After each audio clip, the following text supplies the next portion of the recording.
ফোনে দুবার কথা হয়েছে। হোস্টেলে থাকতাম একা একা, তো আমি খুব লোনলি ফিল করতাম। যখন খুব বেশি অসুস্থ হতাম তখন আমার খুব ইচ্ছা করতো। আমরা শুরু করি রেহনুমা, যেখান থেকে আপনার বলতে ইচ্ছে করে প্লিজ। আচ্ছা, প্রথমে আমি শুরু করি আমার ছোটবেলা থেকে। আমরা দু বোন, আর আমার বাবা অনেক ভালো একজন মানুষ ছিলেন, খুবই শান্তশিষ্ট, মানে কখনো কারোর সাথে উঁচু গলায় কথা বলেনি, আমাদেরকে কখনো গায়ে হাত তোলেনি, এবং সবার কাছে আমার আব্বু অনেক প্রিয় একজন মানুষ ছিল। তো আমরা দু বোনই আমার বাবার অনেক আদরের ছিলাম, স্পেশালি আমি। ছোটবেলায় যখন আমার 2.5 বছর বয়স, তখন আমার বাবার অনেক বড় একটা অ্যাক্সিডেন্ট হয়। আব্বু অলমোস্ট 11 মাসের মতো হসপিটালে ছিলেন। তখন থেকে আর কি আমাদের মোটামুটি আমাদের লাইফটা একটু চেঞ্জ হওয়া শুরু করে, যেহেতু আব্বু কাজ করতে পারতো না। তো দেখা যেত যে আমাদের মানে আমাদের গ্রামের বাড়িতে অনেক জমি জমা ছিল আর কি, তো সেখান থেকে আর কি আমাদের মেইন ইয়াগুলো আসতো, খরচ টর সবকিছু আসতো। তো প্লাস আমার আম্মু জব করতো। আব্বু অসুস্থ হওয়ার পর থেকেই মানে মোটামুটি বলা চলে যে আমার আম্মু একটু মানে বদলে যাওয়া শুরু করে। এটা কি বাবা অসুস্থ হয়ে যাওয়ার পরে ফার্স্ট টাইম আপনারা নোটিস করলেন? আপনার বড় বোনের সাথে আপনার বয়সের ডিফারেন্স কত? আমার আপুর সাথে আমার 6 বছরের পার্থক্য। তার মানে উনি হচ্ছেন রাইট নাও 30 এবং আপনি হচ্ছেন 24। ওকে, সো আপনি যখন 2.5 বছরের ছিলেন, আপনার বোন তখন বলা যেতে পারে 7 থেকে 8 বছর বয়স। আচ্ছা, তো ওই সময় আপনার বাবা ফুললি হসপিটালাইজড? আব্বু ফুললি হসপিটালাইজড। কি করতেন উনি, পেশায় কি ছিলেন? আব্বু অ্যাক্সিডেন্টের আগে ব্যাংকে জব করতেন। আচ্ছা, তো ওই সময় মা খারাপ আচরণ করা শুরু করলো? মানে আপুই বেসিক্যালি আমাকে পেলেছে আর কি ছোটবেলা থেকে আমাকে, কারণ আম্মু বেশিরভাগ সময় হয়তো জবের কারণে বাইরে থাকতো, আব্বু সিক ছিল, সব দায়িত্ব আম্মুকে নিতে হতো। ও, মাও তখন জব করতো? হ্যাঁ, আম্মু জব করতো। তো তখন থেকে আর কি আম্মু বাসায় আসলে দেখা যেত খুব অল্পতেই রেগে যেত, তারপর অনেক খারাপ ব্যবহার করতো। তো এগুলো নিয়ে আর কি আব্বুর সাথেও আম্মুর একটু ঝামেলা শুরু হয়ে যায় যে তুমি কেন বাচ্চাদের সাথে এরকম ব্যবহার করছো, এটা তো ঠিক করছো না তুমি। তো তখন থেকে আর কি বলা যায় যে আমাদের জীবনটা বদলে যাওয়া শুরু করে। আমরা অনেক হ্যাপি একটা ফ্যামিলি ছিলাম মোটামুটি। অ্যাক্সিডেন্টটা কিসের অ্যাক্সিডেন্ট হয়েছিল? অ্যাক্সিডেন্টটা হচ্ছে আব্বু গ্রামের বাড়িতে যাচ্ছিল, আমাদের বাসা থেকে গ্রামের বাড়িতে যাচ্ছিল। তো তখন আর কি একটা ট্রাক এসে টেম্পু টাইপের যে ইয়াগুলো থাকে না, গ্রামে একটা জায়গা থেকে একটা জায়গায় যায়, ওইরকম একটা গাড়িতে আব্বু ছিল আর কি। একটা ট্রাক এসে উপরে উঠিয়ে দেয়। গাড়ির যে স্টিয়ারিংটা থাকে, স্টিয়ারিংটা একদম আব্বুর পেটে ঢুকে যায়। ঢুকে মানে খুবই ডেঞ্জারাস অ্যাক্সিডেন্ট হয়। আব্বুর শরীরে অনেক হাড্ডি ভেঙে যায়, তারপর হচ্ছে স্টিয়ারিং ঢুকে একদম আব্বুর পুরো পেট একদম মানে চিড়ে ফেরে সাইডে একটুখানি ঝুলে থাকে, এমন অবস্থা। পেটের ভিতরে যা কিছু ছিল সবকিছু বের হয়ে যায়, মানে খুবই মানে ডেঞ্জারাস একটা অ্যাক্সিডেন্ট। আব্বুর বাঁচারই কথা না, রাইট? এখন আলহামদুলিল্লাহ আল্লাহ হায়াত দিয়েছিল জন্য আব্বু অ্যাক্সিডেন্টের পরে 14 বছরের মতো বেঁচে ছিল। বাট মানে যে অবস্থা ছিল আব্বু হাঁটতে পারতো না। আচ্ছা, আব্বুর 11 মাস পরে যখন আব্বুকে বাসায় নিয়ে আসা হলো, তখন আব্বু হাঁটতে পারতো না, আব্বু টোটালি হচ্ছে বিছানায় ছিল। তো আম্মু তখন আর কি আব্বুকে অনেক টেক কেয়ার করেছে। আব্বুকে হচ্ছে আমরা মানে যে ওয়াকার, বেবিরা যেরকম ওয়াকারে হাঁটে, আমরা ওরকম করে আব্বুকে নতুন করে আব্বুকে বসানো শিখাইতে হয়েছে, আব্বুকে দাঁড়ানো শিখাইতে হয়েছে, দেন ওয়াকারে করে আব্বুকে হাঁটাতে হয়েছে। তো তারপর যাই হোক অনেক বছর পার হলো। 2001-এ আমার বড় বোনের বিয়ে হয়ে যায়। আচ্ছা, আপুর খুব অল্প বয়সে বিয়ে হয়, তখন 14 বছর বয়স ছিল। তো মানে অনেক ভালো ছেলে পেয়েছিল, ওই জন্য হয়তো মানে বিয়ে দিয়ে দেয় আর কি। 14 বছর বয়সে? হ্যাঁ, যখন 14 বছর বয়স। তারপর 2001-এ বিয়ে হয়। তারপর 2005-এ আপু দেশের বাইরে চলে যায় হাজবেন্ডের সঙ্গে। আপুর হাজবেন্ড দেশের বাইরে থাকতো। তারপর 2005-এ দেশের বাইরে চলে যাওয়ার পরে আমরা হচ্ছে, তখন তো আমি একা একদম, আব্বু আম্মু আমি। এর মাঝে তো অনেক মানে কি বলবো, নিজের মা সম্পর্কে আসলে এভাবে কথাগুলো বলতেও আমার খারাপ লাগছে, তারপর বলতে হয়। 2005-এ আপু চলে যাওয়ার পর থেকে আর কি আম্মুর মানে ব্যবহারগুলো আরো বেশি খারাপ হওয়া শুরু করে আমার সাথে, আব্বুর সাথে। বাবা কি তখন জব করছে নাকি একদম? বাবা বেসিক্যালি হচ্ছে যে অ্যাক্সিডেন্টের পরে বাবা জব করতো না, কারণ বাবা হাঁটা চলাই তো অনেক বছর করতে পারেনি। তারপর কি বাবার হচ্ছে কিছু মানে জায়গায় হয়তো টাকা দেওয়া ছিল বিজনেসের ইয়াতে, ওখান থেকে আসতো, প্লাস বাড়ি থেকে আসতো, ওভাবেই আর কি আমাদের সংসার চলছিল। তারপর 2006 সালে আপনারা তখন কোথায়? আপনারা কি তখন ঢাকাতে নাকি? না, আমরা তখন ঢাকাতে না, আমরা তখন আমাদের বাড়িতে গেলেন কবে? বাড়িতে গিয়েছি আমরা হচ্ছে 1 বছর একটু বেশি সময় হচ্ছে ঢাকায় ছিলাম। আচ্ছা, তারপর হচ্ছে তখন থেকে আমরা বাড়িতে মানে 96-এর কি মাসে অ্যাক্সিডেন্ট করেছিল সেটা আমার মনে নেই, বাট আমরা হচ্ছে 13-14 মাসের মতো ঢাকায় ছিলাম। তারপরে আর কি আমরা বাড়িতে চলে যাই। বাড়ি কোথায় চলে গেলেন? আমাদের বাড়ি ছিল সিরাজগঞ্জ চলে গেলেন। আচ্ছা, তো সিরাজগঞ্জে মানে হচ্ছে আপনার বাবার বাড়িতে চলে গেলেন? না, আমাদের বাসা, আমরা যে বাসাটা তখন আমরা ভাড়া থাকতাম, আমরা যে বাসাটা ভাড়া থাকতাম ওখানে। সো 1 বছর বাবার এখানে থেকে ট্রিটমেন্ট করাতে হয়েছে বাবাকে শুধুমাত্র? তারপর আমরা সিরাজগঞ্জে চলে যাই, তো ওখানে আমাদের বাসা ছিল, ওখানে আমরা যাই, গিয়ে ওখানে থাকি আর কি। আম্মু কিছুদিন পরে হচ্ছে জয়েন করে, আম্মু আগেও জব করতো, ওই সেম জবটাতে আম্মু আর কি জয়েন করে। আচ্ছা। আর আব্বু হচ্ছে ওই টুকটাক মানে বেশি তো হাঁটাচলা করা নিষেধ ছিল, বলেছিল যে যতটা সম্ভব রেস্ট নিতে। তো আব্বু এরকম মানে জবে আর যাওয়া হয়নি, তো টুকটাক বিজনেস করতে ভাবে চলতো আর কি আমাদের। তো তারপর হচ্ছে 2006 সালে একটা ঘটনা আমি দেখি আর কি, মানে আমি ঘুমাচ্ছিলাম, তো ঘুম থেকে উঠে আমি যখন আম্মুর মানে বেডরুমের দিকে যখন আমি গেলাম, তো গিয়ে আর কি আমি খুবই আপত্তিজনক একটা আমি দেখি। সো তারপর থেকে আর কি আমার আম্মুর প্রতি আপনার বাবা কোথায় তখন? আমার আব্বু তখন বাইরে ছিল। বাইরে বলতে? বাইরে হচ্ছে আব্বু ওই ব্যবসার কাজে আব্বু বাইরে গিয়েছিল, একটা শপ ছিল ওখানে আব্বুর, তো ওই শপে গিয়েছিল আর কি। আচ্ছা। সো আপনি যে আপত্তিকর অবস্থাটা দেখলেন, এটা কি বেসিক্যালি আপনি ফার্স্ট টাইম নোটিস করলেন এরকম মনে হয়? ফার্স্ট টাইম নোটিস করলাম এরকম কিছু। তো তখন আপনি স্কুলে পড়েন? তখন আমি মেবি ক্লাস 7-এ পড়ি। ওকে, সো স্কুলে পড়েন, হাই স্কুলে পড়েন? স্কুলে পড়ি তখন আমি। তো তারপর ওটা দেখার পর থেকে আম্মু তো প্রচন্ড ভয় পেতাম, মানে দেখা যেত যে আম্মু কিছু একটা বললে অথবা একটু জোরে কথা বললে আমি ভয় পেয়ে যেতাম, বুকের ভিতরে কাঁপুনি শুরু হয়ে যেত যে এখন কি হবে কি হবে। তো তারপর ওই ঘটনাটার পর আমি জাস্ট রুমে ঢুকে যখন দেখেছি, সাথে সাথে আমি রুম থেকে বের হয়ে গিয়েছি আর কি, আমি আমার রুমে চলে গিয়েছি। তো তার কিছুক্ষণ পরে আম্মু এসেছে আমার রুমে, তো এসে আমাকে বলছে যে যা দেখেছো সেটা যেন বাবাকে না বলা হয়, যদি বলো তাহলে কিন্তু তোমার খবর আছে। আচ্ছা, মা আপনাকে সবসময় এই ধরনের শাসনই করতো? শাসনই করলো বিষয়টা নিয়ে? আচ্ছা, শাসনই করলো। তারপর আমি তো প্রচন্ড, আমি আগে বলেছি যে আমি প্রচন্ড ভয় পেতাম আম্মুকে, তো আমি আর কিছু বলি না, বাবা আসার পরও কিছু বলি না। তো তারপর এভাবেই চলছিল। এরপরও আরো কয়েকবার আমি এরকম ঘটনা আমার চোখের সামনে হয়েছে, কারণ ওই দিনে আমি দেখার পর থেকে আসলে আম্মুরও একটা ভয় কেটে যায় যে হ্যাঁ আমি তো বাবাকে কিছু বলিনি, আমি কিছু বলবো না। তো আমার সামনে এরকম ঘটনা আরো অনেকবার হয়েছে, বাট আমি বাবাকে কিছু বলতে পারিনি আর কি। তো তারপরে গিয়ে আমরা 2007 সালে আমরা নিজেদের বাসা করি। সিরাজগঞ্জে, হ্যাঁ, নিজেদের বাসা করি। নিজেদের বাসা করার পরে ওখানে আমরা শিফট হই। তো তারপর 2009 সালে হঠাৎ করে একদিন আমার আব্বু প্রচন্ড অসুস্থ হয়ে যায়। মে মাসের 26 তারিখ ছিল, 25 তারিখ রাত 8টার দিকে হঠাৎ করে, তখন প্রচন্ড ঝড় বৃষ্টির সময় ছিল, তো প্রচন্ড বাইরে বৃষ্টি হচ্ছিল, ডক্টরের কাছে যাবো সেরকম সিচুয়েশন ছিল না। তো হঠাৎ করেই 9টা থেকে প্রচন্ড ব্যথা শুরু হয়ে যায় আব্বুর। তো আব্বু, আমি ফোন করছিলাম হসপিটালে যে অ্যাম্বুলেন্স পাঠানো যাবে কিনা, তো ওরা বলতেছে আমাদের কাছে কোনো অ্যাম্বুলেন্স এখন নেই, কোথাও একটা অ্যাক্সিডেন্ট হয়েছিল তো ওখানে গিয়েছে সব অ্যাম্বুলেন্স আর কি, কোনো হসপিটালেই কোনো অ্যাম্বুলেন্স অ্যাভেলেবল ছিল না।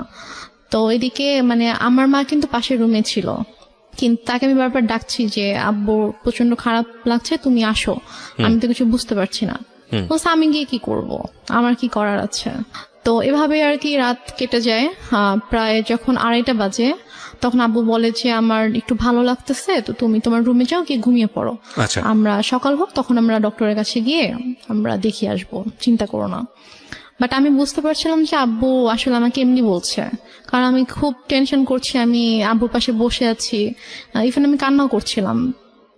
তো তারপর আব্বু বললো যে তুমি রুমে যাও, গিয়ে ঘুমাও, আমি সকালে তোমাকে ডেকে দিব, তারপর আমরা ডক্টরের কাছে যাব। মানে আমার আব্বু এত কষ্ট পাচ্ছিল, আমি বারবার আম্মুর কাছে গিয়ে রিকোয়েস্ট করছিলাম যে তুমি একটু আসো, তুমি একটু আব্বুকে দেখো, বাট আম্মু আসছিল না। তার আগে কি আপনার আব্বু আম্মুর মধ্যে কোনো ঝগড়া দেখেছেন? কোনো ঝগড়া হয়নি, কোনো ঝগড়া হয়নি। আমি তো আপনাকে প্রথমে বলেছি আমার আব্বু খুবই শান্ত একজন মানুষ ছিলেন, সে মানে কারোর সাথে কখনো কোনো ঝগড়া করতো না। লাইক আম্মু যদি কখনো রাগারাগিও করতো, চিল্লাফাল্লা করতো, আব্বু কিছু বলতো না, আব্বু চুপ হয়ে থাকতো। তারপর আমি আমার রুমে চলে যাই। তো হঠাৎ করে প্রায় 10-15 মিনিট পরে আব্বু চিৎকার করে আমাকে ডাকে। তো আমি ছুটে আব্বুর রুমে যাই। তো রুমে যাওয়ার পরে দেখি যে আব্বু বলতেছে আমার খুব খারাপ লাগছে, তুমি আমাকে বারান্দায় নিয়ে যাও। তো আমি আব্বুর রুম থেকে আব্বুকে ধরে বারান্দায় নিয়ে আসি। তো আব্বু যখন থেকে ব্যথা শুরু হয় তখন থেকে আব্বু জাস্ট বুকে হাত দিয়ে রেখেছিল, যেখানে ব্যথা করছিল। আব্বু বসতে পারছিল না, শুতেও পারছিল না, আধশোয়া হয়েছিল বিছানায়। আমি আব্বুকে ধরে বারান্দায় নিয়ে যাই, নিয়ে যাওয়ার পরে আব্বুকে চেয়ারে বসিয়ে দিই। তো তারপর আব্বু বমি করে দেয়। তো বমি হচ্ছিল, তো মানে তখন আমি কান্না করতে করতে আম্মুর কাছে যাই যে আম্মু আসো, আব্বু তো বমি করছে। মরে যাক, আমার কি, আমি পারবো না যেতে, আমাকে ডাকবা না। এটা আপনার মা বলে? আমার মা বলে। আচ্ছা। তখন আমি খুব কষ্ট পাই, কারণ মার্চে আমি বাবার খুব কাছে ছিলাম, বাবাকে প্রচন্ড ভালোবাসতাম। এখানে একটা বিষয় বলি প্রিয় শ্রোতা, আমি বারবারই বলছি, আজকে যে ধরনের ডিসক্লেমার আমরা দিয়েছি সেই ডিসক্লেমারের জায়গায় আমার আরো বেশ কয়েকটা কথা বলার আছে আজকের অনুষ্ঠানে। আজকেই ওর যে গল্পটা, সেই গল্পের পুরোটা জুড়েই থাকবে ওর মাকে নিয়ে বলা অনেক কষ্টজনক অনেক কথাবার্তা। আমাদের সমাজে কিংবা আমাদের পুরো পৃথিবীতে যদি বলি, মা হচ্ছেন এমন একটি ক্যারেক্টার, মা হচ্ছেন এমন একটি স্বর্গীয় গিফট সন্তানের জন্য, যেখানে কোনো লজিকই খাটে না। মা যা মা তাই, এখানে অন্য কোনো কিছু বলার সুযোগ নেই। সুতরাং আজকের এই পার্টিকুলার বিষয়কে কেন্দ্র করে আপনি আইদার পজিটিভ আইদার নেগেটিভ কোনো কিছুই ভাববেন না মার এই বিষয়টাকে নিয়ে। আমি বারবার আপনাদেরকে সতর্ক করছি। আপনারা বরং ভাবুন এটা, যে একটা মেয়ে পরিবারে এই ধরনের পরিবেশের মধ্যে বড় হয়ে সে আজকে কোথায় দাঁড়িয়ে আছে, কিভাবে ফাইট করছে। কারণ এই পার্টিকুলার একটা মাকে দিয়ে সমাজের অন্য সকল মাকে চিন্তা করার কোনো সুযোগ নেই। চিন্তা করতে গেলে আপনার এই গল্পটাকে ফেক মনে হবে, এক। আর 2 নম্বর যেটা, সেটা হচ্ছে আপনি চিন্তা করতে গেলে ভয়ানক রকমের কষ্ট পাবেন। তবে হ্যাঁ, আমি ডেফিনেটলি শিওর যে আজকের এই গল্প শুনে অনেকেই হয়তো বা তার নিজের জীবনের গল্পটা খুঁজে পাবেন। কারণ এই ধরনের বিষয়গুলো মিডিয়াতে এত বড় হাইলাইট করা, এত বড় স্পেস দিয়ে মানুষকে সচেতন করা, মানুষকে ইন্সপায়ার করা, এটা আসলে রেডিওতেই ফার্স্ট হয়েছে। সো সেই জায়গা থেকে আমাদের জন্য এটা অনেক বড় একটা চ্যালেঞ্জ। আমি বারবার ইন্টারাপ্ট করছি আপনাদেরকে এই একটা জিনিস বোঝানোর জন্য, গল্পের ক্যারেক্টারের কোনো পার্টিকুলার বিষয় যেটা আপনার মধ্যে নেগেটিভ কনসিকুয়েন্স তৈরি করে ওটাকে ফোকাস না করে বরং এই মেয়েটার স্ট্রাগলটাকে ফোকাস করবেন প্লিজ। ওকে, হ্যাঁ। তারপর আমি মাকে ডাকতে চাইনি। তো তারপর আব্বু পরপর 3 বার বমি করেছে। তো বমি করার পরে তারপর আব্বুকে নিয়ে আবার রুমে নিয়ে গিয়ে বিছানায় শুয়ে দিলাম। তারপর আব্বু আমাকে মানে হাত জোর করে মানে আমাকে বলছে যে আমাকে মাফ করে দিও। আমি বলছি তুমি এভাবে কেন কথা বলছো? বলছে যে আমি তোমার জন্য কিছুই করতে পারলাম না। মানে আমি তখন এতটাই মানে আমি তো কিছু বুঝতাম না তখন। আমি যদি এখন যদি থাকতাম ওই সিচুয়েশনে, আমি হয়তো বুঝতে পারতাম যে আব্বু হয়তো আর বেশিক্ষণ থাকবে না, এই জন্য ওইভাবে বলছে। বাট তখন আমি বুঝিনি আসলে। বলছে এভাবে কথা বলো না বাবা, তুমি ঠিক হয়ে যাবা, ভাই আসবে একটু পরে, তোমাকে হসপিটালে নিয়ে যাবো, তুমি ঠিক হয়ে যাবা, কিছু হবে না। তো তারপর ভাইয়া 5টার দিকে, ভাইয়া মেবি 4টার দিকে বাসা থেকে বের হয়। ওর বাসা থেকে তখন ঝড় বৃষ্টি থেমে গেছে, বাট স্টিল কোথাও অ্যাম্বুলেন্স নেই। তো ভাইয়া হেঁটে হেঁটে রাত 4টায় স্বাভাবিকভাবে একটা ছোট শহরে। কোন ভাইয়া ছিল? ভাইয়া ওই যে আমি বললাম একটা কাজিনকে ফোন করছিলাম সে রাত থেকে। 4টা মানে কি ভোর 4টা? ভোর 4টা, হ্যাঁ। তো ভোর 4টায় ভাইয়া বাসা থেকে বের হয়ে যায়, হচ্ছে হসপিটালে যায়, সে কোনোভাবে কোনো অ্যাম্বুলেন্স ম্যানেজ হয় কিনা। এই সময়ের মধ্যে মা আসেনি রুমে? মা একবারও আসেনি। আচ্ছা। পরে একটা রিক্সায় আমি উঠি, আর একটা রিক্সায় বাবাকে নিয়ে ভাইয়া উঠে আব্বুকে হসপিটালে নিয়ে যাই। তো নিয়ে যাওয়ার পরে ওখানকার ডক্টররা চেক করার পরে বলছে যে একটা মাইনর স্ট্রোক হয়েছে। আচ্ছা। বাট যদি সময় মতো আনতে পারতাম হয়তো অবস্থা এখন খুবই মানে একটু ক্রিটিক্যাল হয়ে গেছে। আমরা দেখছি বাট যদি রাতে আনতে পারতেন। জিজ্ঞেস করেছে যে কখন থেকে এরকম হচ্ছে, তো যখন আমি ডিটেল বললাম ডক্টরকে তখন বলছে যে রাতে আনা উচিত ছিল। তো বললাম আসলে রাতে এরকম সিচুয়েশন ছিল না যে আমি হসপিটালে নিয়ে আসবো আব্বুকে। তো তারপর ইসিজি করা হলো, সব চেক আপ করা হলো আব্বুকে। আব্বু সারা রাত তো ঘুমায়নি, তো আব্বুকে ঘুমের ইঞ্জেকশন দেওয়া হলো ঘুমানোর জন্য। তো 6:30টার দিকে আমি আম্মুকে ফোন করলাম, আব্বুর ফোনটা আমার কাছে ছিল।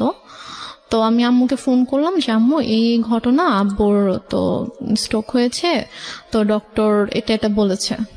তো বলতেছে যে তুমি আমাকে কেন ফোন দিয়েছো, তোমার বাবা তুমি দেখো, আমাকে কেন বারবার ফোন দিয়ে বলতেছো? বলছে যে আম্মু আমি একা একা এখানে কি করবো, তুমি আসবা না? বলতেছে যে না আমি আসতে পারবো না। এখন টাকা পয়সার একটা ব্যাপার ছিল, কারণ আমি আসার সময় তো আমি কোনো টাকা পয়সা নিয়ে আসিনি। ভাইয়া আর কি হসপিটাল মেডিসিন যা কিছু লেগেছে ভাইয়া এনেছে। তো তারপর আমি আমাকে বললাম যে আমার তো টাকা লাগবে, হসপিটালে তো টাকা লাগবে। তো টাকা লাগবে, তুমি তোর বাবাকে বলো কোথায় টাকা রেখেছে এসে নিয়ে যাও। আমি কিছু জানি না, আমাকে আর ফোন দিবা, আমাকে বিরক্ত করবা না। তো তারপর আমি আর মাকে ফোন দিই না, আমি আমার চাচুকে ফোন দিই। আমার ছোট চাচু আমাদের বাসা থেকে 15 মিনিটের দূরত্বে থাকতো। তো চাচুকে ফোন দিয়ে বলি যে চাচু, আব্বু তো এরকম হসপিটালে, তো আপনি আসেন।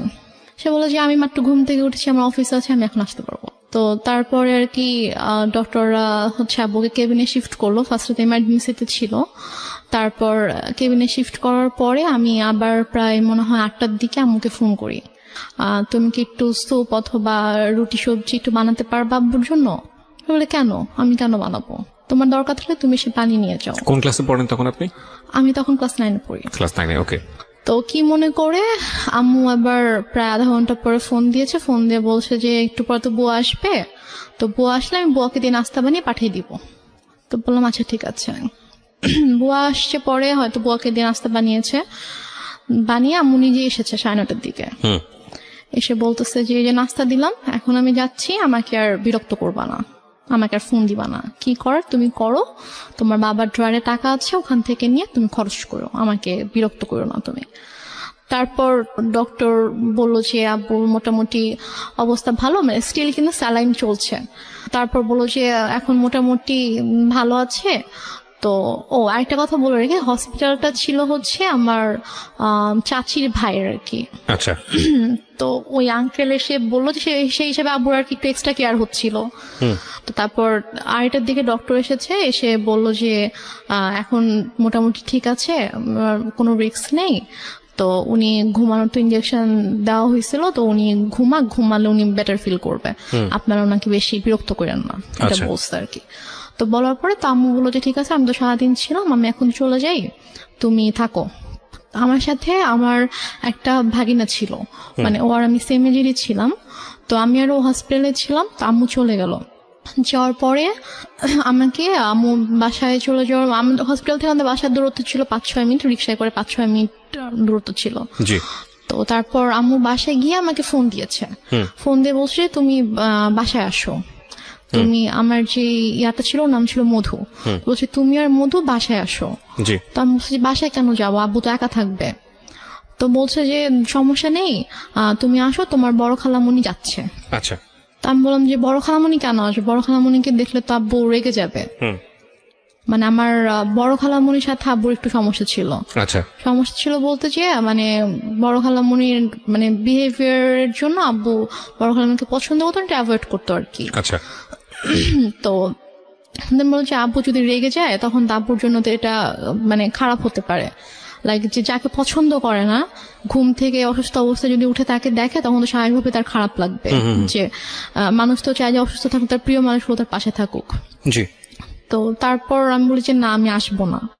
তারপর আমাকে আম্মু মানে অনেক ফোর্স করে যে তুমি এখনই আসবা, এবং তোমার চিন্তা করার কিছু নেই, তোমার বড় খালামণি আব্বুকে টেক কেয়ার করবে, তারপর তুমি বাসায় থাকবা, আমি আবার ফ্রেশ হয়ে আমি যাব হসপিটালে।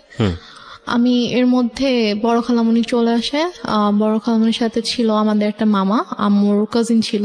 ওনারা আসার পরে আমি বাবা ঘুমাচ্ছিল, তো আমি গিয়ে বাবার কাছে গেলাম। তো গিয়ে বাবার মাথায় হাত রেখে আমি বললাম, বাবা তুমি কি ঘুমাচ্ছ?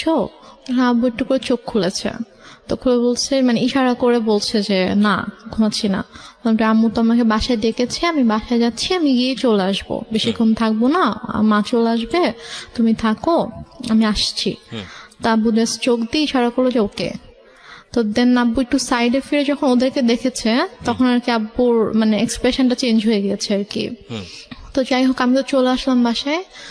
এর মধ্যে আমি বাসায় আসার প্রায় 15-20 মিনিট পরে আমার খালা হচ্ছে আম্মুকে ফোন দেয়, ফোন দিয়ে বলে যে ভাইয়ের অবস্থা ভালো না, তুই তাড়াতাড়ি আয়। তা আমি শুনে বলতেছি যে আমি তো মাত্র দেখে আসলাম যে আব্বু চুপচাপ শুয়েছিল, আর ডক্টরও বলে গিয়েছে যে এখন ঠিক আছে, তো হঠাৎ করে কেন অসুস্থ হয়ে গেল? বলছে আমি জানি না, ঠিক আছে আমি গিয়ে দেখছি। তো আমি বললাম যে আমিও যাবো, তোকে যেতে হবে না, তুই ফ্রেশ হয়ে খেয়ে দে তারপর আয়। ওকে। তো আমি অনেকবার রিকোয়েস্ট করলাম আম্মুকে যে আম্মু প্লিজ আমি যাই, আমি তোমার সঙ্গে যাই। বলছে না তুই যাবি না, তুই থাক, আমি যাচ্ছি। তো আম্মু চট করে রেডি হয়ে আম্মু গেল। তো আম্মু মেবি 3:30টার দিকে হসপিটালে গিয়েছে। তো যাওয়ার পরে আমি ফোন দিচ্ছি, ফোন ধরছে না। আমি ফোন দিচ্ছিলাম যে কি হয়েছে, এখন কি অবস্থা, আব্বু ঠিক আছে কিনা। তো যাই হোক, আমি মাত্র খেতে বসেছিলাম আর কি। তো খেতে বসার সাথে সাথে আম্মু আমাকে ফোন দিয়েছে, ফোন দিয়ে বলছে যে ড্রয়ারে টাকা আছে, সবগুলো টাকা নিয়েই হসপিটালে আয়। আমি বলছি কেন, আব্বুর কি অবস্থা এখন? বলছে হ্যাঁ, তোর আব্বুকে ঢাকা নিতে হবে, অবস্থা ভালো না, অক্সিজেন দিয়ে রাখছে, তোর আব্বুকে ঢাকা নিতে হবে, তুই টাকাগুলো নিয়ে, এখানকার তো বিল পে করতে হবে, ঢাকা গেলে টাকা লাগবে, তো তুই টাকাগুলো নিয়ে আয়। আমি আর খেতে পারলাম না। আমার এর মধ্যে আমার ভিতরে এত অস্থিরতা শুরু হয়েছে যে আমি কান্না শুরু করে দিয়েছি, যে আমার কেমন ওখানে প্রচন্ড খারাপ লাগছিল। তো তারপর আমি টাকা নিয়ে চট করে বের হলাম। তারপর আমি হসপিটালে আসার পর দেখি যে আমার একজন চাচু বাসার হসপিটালের নিচে দাঁড়িয়ে আছে। আমি রিক্সা থেকে নামার সাথে সাথে চাচু আমার হাত ধরেছে, তো ধরে বলতেছে যে চল উপরে চল। আমি বললাম যে আব্বু কি হয়েছে? তখন আমার খুব খারাপ লাগছিল, যে আমার মনে হচ্ছিল যে মেবি আব্বু নেই। তাই আমি বলছি সত্যি করে বল আব্বু কি হয়েছে। তো আব্বুর কেবিন ছিল হচ্ছে 3 তলায়। তো দেন আমি গেলাম, তো চাচু পুরোটা সময় আমার হাত ধরে আছে। 3 তলাতে যাওয়ার পরে দেখি যে আব্বুর কেবিনের দরজাটা খোলা, দরজার সামনে অনেক মানুষ। তো আমি গিয়ে চিল্লানো শুরু করছি যে হার্ট অ্যাটাক করেছে পেশেন্টের, রুমের সামনে দরজা কেন খোলা থাকবে, এত মানুষ কেন এখানে হইচই করছে, আপনার সরেন এখান থেকে, আমার আব্বুর ডিস্টার্ব হবে। আমি এটা বলতে বলতে রুমে ঢুকে দেখি যে আমার মা খালা একটা বেডে বসে আছে, আর আমি দেখেছি আব্বু শুয়ে আছে। আমি তখনও খেয়াল করিনি যে আব্বুর মাথার নিচে যে বালিশ নেই, অথবা আমি স্যালাইন টালাইন আমি কিছুই খেয়াল করিনি আর কি। আমার জাস্ট মনে হচ্ছে আব্বু নর্মালি শুয়ে আছে, কারণ ওইভাবে সবাই আমি দেখে গেছি আব্বুকে। তো আব্বুর মাথার কাছে হচ্ছে আমার চাচু বসে আছে, যে চাচুকে আমি সকালে ফোন দিয়েছিলাম, যিনি বলেছে অফিস আছে আমি আসতে পারবো না, উনি বসে আছে, চাচি এসেছে, উনি দাঁড়িয়ে আছে। তো আমি আব্বুকে দেখো, তখনও কিন্তু বুঝতে পারিনি যে আব্বু আর নেই। আমার বড় খালামণি হঠাৎ করে এসে আমাকে জড়িয়ে ধরে, তো জড়িয়ে ধরে আমাকে বলে যে কি একটা সর্বনাশ হয়ে গেল, তোরা তো এতিম হয়ে গেলি। উনি খুব জোরে চিৎকার করে করে কান্না করছে, আর উনি এভাবে বিলাপ করে করে বলছে কি সর্বনাশ হয়ে গেল, তোরা এতিম হয়ে গেলে এখন তোদের কি হবে। এটা যখন বলেছে তখন জাস্ট আমি আব্বুর দিকে তাকিয়েছি, তখন আমি খেয়াল করেছি যে আব্বুর মাথার নিচে বালিশ নেই। তো আমি নর্মালি আমি আর আমার আব্বু মৃত মানুষকে ভয় পেতাম আর কি। আমাদের বাসার আশেপাশে বাসায় যদি কেউ মারা যেত, আমার আব্বু ওই বাসার সামনে 40 দিন যেতাম না। আমাদের একটা ধারণা ছিল যে মানুষ মরে গেলে ভূত হয়ে যায়, তারা এসে ভয় দেখাবে। আব্বুর ওই ভীতিটা ছিল, আমারও ওই ভীতিটা ছিল। আমরা ওই দিক থেকে না গিয়ে অনেকখানি ঘুরে যেতাম। তো বাট তখন আমার কোনো আমার মধ্যে কোনো ওই ভয়টা অথবা এরকম কিছুই নেই। আমি আব্বুর কাছে গিয়ে আমি আব্বুকে এভাবে ধাক্কা দিচ্ছিলাম যে আব্বু কি হয়েছে তোমার, তুমি উঠো তুমি। তো আমার অনেকে এসেছিল তখন, আমার চাচি গিয়ে আমাকে ধরলো, আমার আরেকটা ভাই এসে আমাকে ধরলো। তো আমি ভাইয়াকে ধরে চিৎকার করে করে কান্না করছিলাম। বাট আমার আম্মুর একটু কান্না করেনি। আমার আম্মু চুপ হয়ে বসে আমাকে বলতেছে যে এভাবে কান্না করার কি আছে। Are you sure? আমাকে বলতেছে, আমি যখন আমাকে বসাই দিছে আম্মুর পাশে, আমাকে বসাই দিছে আমার ভাইয়া, তো বলতেছে যে এভাবে কান্না করতেছো কেন, এভাবে কান্না করার কি আছে, টাকা আনছো টাকা দাও। আমি জাস্ট অবাক হয়ে তাকিয়েছিলাম যে সামনের বেডে আব্বু এভাবে পড়ে আছে, আর সে আমার সাথে এভাবে কথা বলছে। তারপর আমি অনেকক্ষণ চুপ করে বসেছিলাম। আমার সাথে ব্যাগ ছিল, নিজে আম্মু ব্যাগটা নিল, নিয়ে যে ভাইয়াটা সকালে আব্বুকে হসপিটালে নিয়ে আসছে ওকে বললো যে যা গিয়ে বিল পে করে হসপিটালে ঝামেলা শেষ করে একটা অ্যাম্বুলেন্স ঠিক কর, নিয়ে যেতে হবে। তো এর মাঝে আমার আপু ফোন করছে, আপু ঘুমায় ছিল, তো ঘুম থেকে উঠতে পরে ভাইয়া যখন বলছে যে আব্বু অসুস্থ হসপিটালে, তুমি আমাকে ফোন করো। আমার পাশে বসে ফোন ধরে বলতেছে যে তোমার আব্বুকে ঢাকায় নিয়ে যাচ্ছি আমরা। না, সেটা হয়তো আপনি ইজিলি ব্যাক করতে পারেন, সেই জন্যই সে বলেছে, পরে হয়তো সময় নিয়ে বলবে। আমি বলি এটা কেন বলেছে আমি শুনলে বুঝতে পারবেন। তো তারপর হসপিটালে আমিও গেলাম ভাইয়ার সাথে ফর্মালিটিস করতে। তো ও টাকা পে করার পরে তো ওদের আব্বুর যে একটা ফাইল ছিল, হচ্ছে সকাল থেকে হচ্ছে যে টেস্ট গুলো হয়েছে, প্রেসক্রিপশন, এগুলোর একটা ফাইল থাকে। তো প্লাস হচ্ছে দুপুরে হচ্ছে ডক্টর রেফার করে দিয়েছিল ঢাকায় যে হসপিটাল ডক্টরের কাছে, মানে সব পেপারস এর যে একটা ফাইল ছিল। তো হসপিটাল থেকে নর্মালি বিল পে করার পর ওই ফাইলটা তো দিবে। তো ভাইয়া যখন জিজ্ঞেস করেছে যে ফাইল কোথায়, তখন বলছে যে ফাইল তো এসে নিয়ে গিয়েছে। বলছে যে ফাইল কে নিয়ে গেছে, আমরা তো কেউ ফাইল নিইনি। তো বলেছে যে ডক্টর যখন রুমে গিয়েছে, অক্সিজেন যখন দেওয়া হয়েছে পেশেন্টকে, তখন আপনাদের একজন রিলেটিভ এসেছিল, এসে বলেছে যে অমুক কেবিনের অমুকের ফাইলটা ডক্টর চেয়েছে, আমরা তো দিয়ে দিয়েছি। তো উপরে গিয়ে ভাইয়া সবাইকে জিজ্ঞেস করলো ওখানে যারা যারা ছিল, তো সবাই বলতেছে যে না আমি তো নিইনি। তো ফাইলটা যাই হোক পাওয়া গেল না। তারপর অ্যাম্বুলেন্সে করে আব্বুকে আমাদের বাসায় নিয়ে আসা হলো। তো বাসায় নিয়ে আসার সাথে সাথে দেখি যে আম্মু ওদিকে ফোন টোন দিয়ে সব অ্যারেঞ্জমেন্ট করে ফেলেছে যে মানে যত তাড়াতাড়ি পসিবল মাটি দিতে হবে। বাট আপু যখন দেশের বাইরে চলে যায়, তখন আপু এভাবে বলে যায় যে মানে যদি কখনো মানে আব্বু হোক আম্মু হোক কেউ যদি মারা যায়, তাকে রেখে দিবা আমি না আসা পর্যন্ত, আমি আসবো দেখবো তারপর মাটি হবে। আপু এটা বলে গিয়েছিল। তো আপুর শ্বশুর বাড়িতে যখন জানানো হয় যে আব্বু মারা গেছে, তখন বলে যে ঠিক আছে আমরা আসছি, আপনারা ওখানে সবকিছু ঠিকঠাক করেন, ওনাকে গোসল করেন, তারপর আমরা ঢাকায় নিয়ে এসে ওনাকে, মানে আপু শ্বশুর বাড়িতেও এটা জানতো, কারণ আপু শ্বশুর বাড়িতেও সেম কথাটাই বলেছে যে শ্বশুর শাশুড়ি ছিল। তো ওদের বলেছে যে মানে যারই কিছু হোক না কেন আমাদেরকে ছাড়া কিন্তু আপনারা মাটি দিবেন না, আমরা দেখবো। তো ওইভাবে আপুর শ্বশুরও ফোন দিয়ে বলে যে ঠিক আছে ভাইজানকে নিয়ে আসতে হবে ঢাকায়, নিয়ে এসে আমি ব্যবস্থা করছি। এখানে বারডেমে সম্ভবত ছিল, হিমাগার আছে, তো ওখানে বলো যে ওখানে রাখবো, আমি সব ব্যবস্থা করে আমি আসছি। বলছে না আপনাদের আসতে হবে না, যত তাড়াতাড়ি পসিবল মাটি দিয়ে দিব, মিন্টু বৃষ্টি আত্মা হচ্ছে কষ্ট পাবে, বেশিক্ষণ রাখা যাবে না। তো বলতেছে যে না, মানে আপুর কথা বলছে যে বৌমা তো বলে গেছে, তা আমাকেও বলে গেছে, তো আমি তো এটা পারবো না, আমি বৌমাকে কি জবাব দিব আপনি যদি মাটি দিয়ে দেন। বলতেছে না আপনাদেরও কষ্ট করে, এখন সন্ধ্যা হয়ে গেছে, আপনাদেরও এখন কষ্ট করে আসতে হবে না, আর আপনারা আসলে আসেন, বাট আপনারা আসার আগে আগে মাটি দিয়ে দিব। মানে আম্মু পুরো ক্রেজি হয়ে গিয়েছে মাটি দেওয়ার জন্য।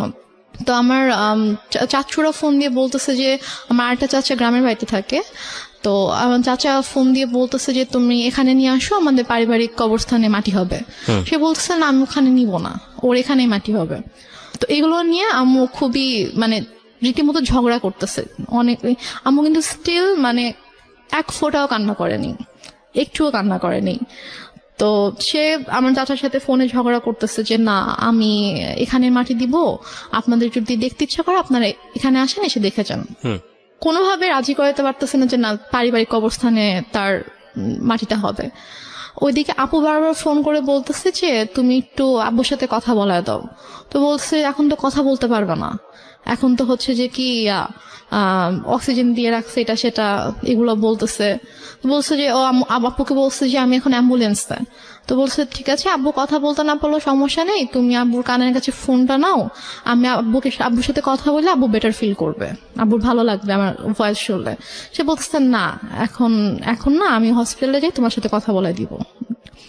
তো এভাবে ওদিকে আপুকে এভাবে হ্যান্ডেল করতেছে, তারপর হচ্ছে আমরা চাচার সাথে ঝগড়া করতেছে এবং মাটি দেওয়ার জন্য খুবই পাগল হয়ে গেছে। মানে আপনার কথা অনুযায়ী যদি আপনি সবকিছু মেনে নেই, তাহলে বলতে হবে যে সে এককভাবে সিদ্ধান্ত নিচ্ছে, একটা স্বেচ্ছাচারী আচরণ যেটাকে বলে, সে কারো কথাই শুনছে না। লাইক একজন মহিলার যে হাজবেন্ড মারা গেলে তার যেরকম বিহেভিয়ার থাকা উচিত ওরকম কিছু ছিল না আমার মাঝে।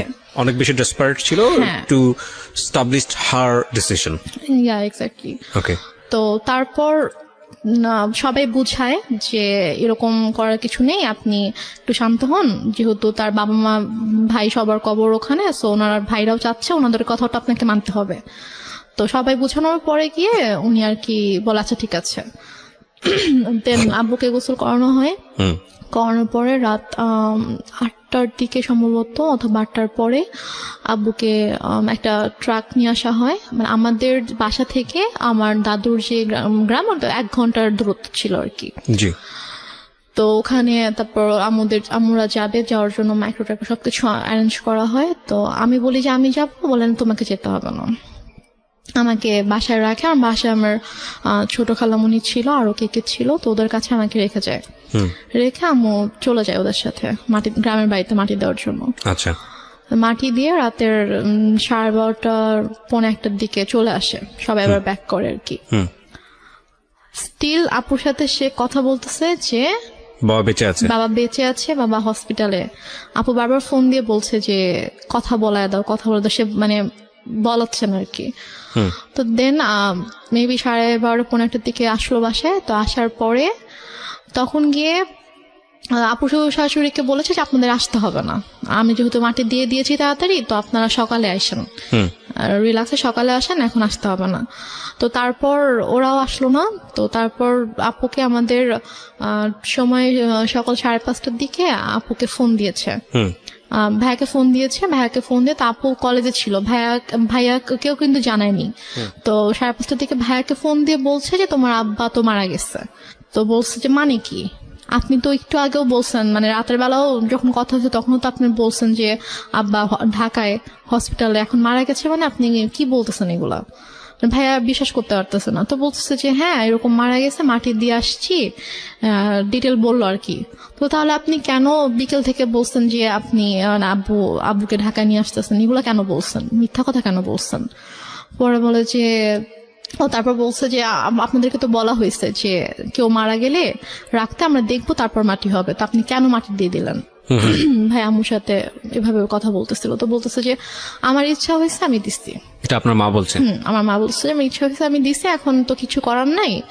আপুর কথা বলছে যে ওকে জানাও, ও কোথায়? তো বলছে ঠিক আছে, ওকে আপনার জানাইতে হবে না, আমি ওকে জানাচ্ছি, আমি আমার ওয়েতে ওকে জানাবো।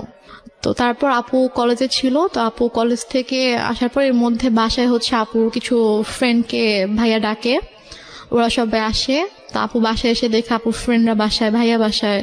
তো আপু বলে যে কি হয়েছে তোমরা হঠাৎ করে বাসায় না জানিয়ে? তো বলে আসলাম আর কি। তো ওরা অনেক খাবার টাবার রান্না করে আনছে, তো আমার আপুকে খাওয়াইছে। খাওয়ানো দাওয়ানোর পরে তারপর আপুকে বলছে যে এরকম আব্বু তো মারা গেছে। তখন আপু খুব শক, যে মানে কি, আমাকে তো বলা হয়েছে যে আব্বু হসপিটাল, আব্বু ঢাকায়, আম্মু কেন মিথ্যা কথা বলছে? দেন আপু আম্মুকে ফোন করে বলে যে তুমি কেন মিথ্যা বললা, যাই হোক অনেক কথা। তো আম্মু বলে যে এরকম মৃত মানুষকে রাখতে হয় না, কষ্ট পায়, এগুলো নিয়ে আর কি অনেক ইয়া হয়। বাট তখনও আমি বুঝতে পারিনি যে আসলে ব্যাপারটা কি হয়েছে। তো এর মাঝে কথা ওঠে আব্বুর ওই ফাইলটা নিয়ে। এটা নিয়ে যখন কথা ওঠে যে ওই ফাইলটা কোথায়, আমার বড় খালার ছেলে হচ্ছে ডাক্তার। তো ভাইয়া এসে বলে যে আমি রিপোর্টস গুলো দেখবো, আমার কাছে মনে হচ্ছে যে ডাক্তারদের কোনো একটা অবহেলার কারণে, তো ভুল কোনো কিছুর কারণে এরকম ভাবে খালু মারা গেছে, কিন্তু ফাইলটা মিসিং। হ্যাঁ, এই জন্য ওরা হসপিটাল থেকে ফাইলটা মিসিং করে দিয়েছে। ভাইয়ের ধারণা ছিল যে ডক্টরদের কোনো অবহেলার কারণে হয়তো এরকম হয়েছে। তো তারপর এটা নিয়ে মোটামুটি ভালো একটা ভাইয়া হসপিটালে গিয়ে ইনকোয়ারি করে। তো ওরা সেম রিপ্লাই দেয় যে আমাদের কোনো ফল্ট নেই, কেউ নিয়ে গিয়েছে, আপনাদের রিলেটিভের মধ্যে থেকে কেউ ফাইলটা নিয়ে গিয়েছে। আচ্ছা। তারপর তো আম্মুর এই ব্যাপারটা নিয়ে আসলে কোনো ইয়া ছিল না, যে বলতেছে যে তোদের এত বাড়াবাড়ি কেন করতেছিস, কি দরকার খামাখা, মারা গেছে, আল্লাহর জিনিস আল্লাহ নিয়ে গেছে, তো কেন ওদেরকে দোষারোপ করে তো লাভ নেই, খামাখা ফাইল হারাইছে, ফাইল দিয়ে কি এখন কি হবে, ওই ফাইলের তো এখন কোনো দরকার নেই। তো তারপরও আর কি আমিও তখন ইয়া করি যে না আসলে এটা তো দরকার, ডক্টরদের কারণে হয়তো এরকম কিছু হয়েছে। তো তারপর গিয়ে আর কি এটাকে নিয়ে আর তেমন ইয়া হয়নি। তো হসপিটালে ওরা বলেছিল যে আপনাদের ওই দিন যেসব রিলেটিভরা ছিল সবাইকে যদি আমাদের সামনে আনতে পারেন, রিসিপশনের যিনি ছিল উনি বলেছে যে তাহলে আমি চিনে ফেলবো। আচ্ছা, কে ছিল? উনি বলেছে যে আমি জিজ্ঞেস করছিলাম যে কে ছিল, ছেলে ছিল নাকি মেয়ে ছিল? তো উনি বলছে মহিলা ছিল। আচ্ছা। তো উনি এসে বললো যে অমুক কেবিনের অমুক পেশেন্টের হচ্ছে আমি রিলেটিভ, তো ডক্টর ফাইলটা চেয়েছে, ফাইলটা দেন তাড়াতাড়ি। তো ফাইলটা পরে নিয়ে গিয়েছে। তো যাই হোক, তো তারপর এটা নিয়ে আর কোনো হয়নি। আম্মুকে যখন বললাম যে চলো তাহলে আমরা সবাইকে নিয়ে যাই ওখানে যেদিন ছিল, তো বলছে যে না, আমরাই তো ছিলাম, আমরা তো কেউ যাই নাই। তার মধ্যে যেতে সমস্যা কোথায়, চলো। আমি বলছেন আমি যাবো না। এটা নিয়ে এক পর্যায়ে আমার সাথে অনেক বড় সিন ক্রিয়েট হয়েছে, অনেক কথা কাটাকাটি হয়েছে। ভাইয়াও বলেছে যে খালা চলো, কি সমস্যা, তো সে বলছেন আমি যাব না। তো ওই হসপিটাল মূলত ছিল যে আমাদের ফ্যামিলি ডক্টর যেটা থাকে, তো ডক্টর এখানকার ছিল, আমাদের কিছু হইলে আমরা ওই হসপিটালতে যেতাম আর কি। তো তারপর থেকে আমার ওই হসপিটালে যায় না। আচ্ছা, মানে কোনো প্রবলেম হলে আর ওই হসপিটালে যায় না, সে ডক্টর চেঞ্জ করে ফেলছে, হসপিটাল চেঞ্জ করে ফেলছে। তো তারপর যাই হোক, এটা নিয়ে আর কোনো কথা কাটাকাটি হয়নি, কিছু হয়নি, শেষ হয়ে গেল ব্যাপারটা।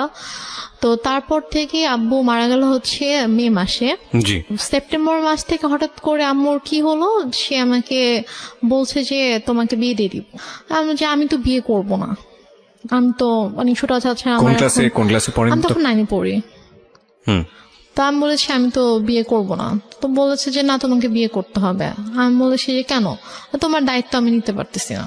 একটু একটা মিনিট, মানে টু বি অনেস্ট, যে জিনিসটা আমার জানার আছে সেটা হচ্ছে যে আপনি তো মোটামুটি গল্পের যে গ্রাফটা মেনটেন করছেন তাতে বোঝাই যাচ্ছে যে আপনার সঙ্গে আপনার মায়ের একটা সম্পর্ক, এই সম্পর্কটা স্বাভাবিক সম্পর্ক ছিল না, এটা একটা বৈরী সম্পর্ক।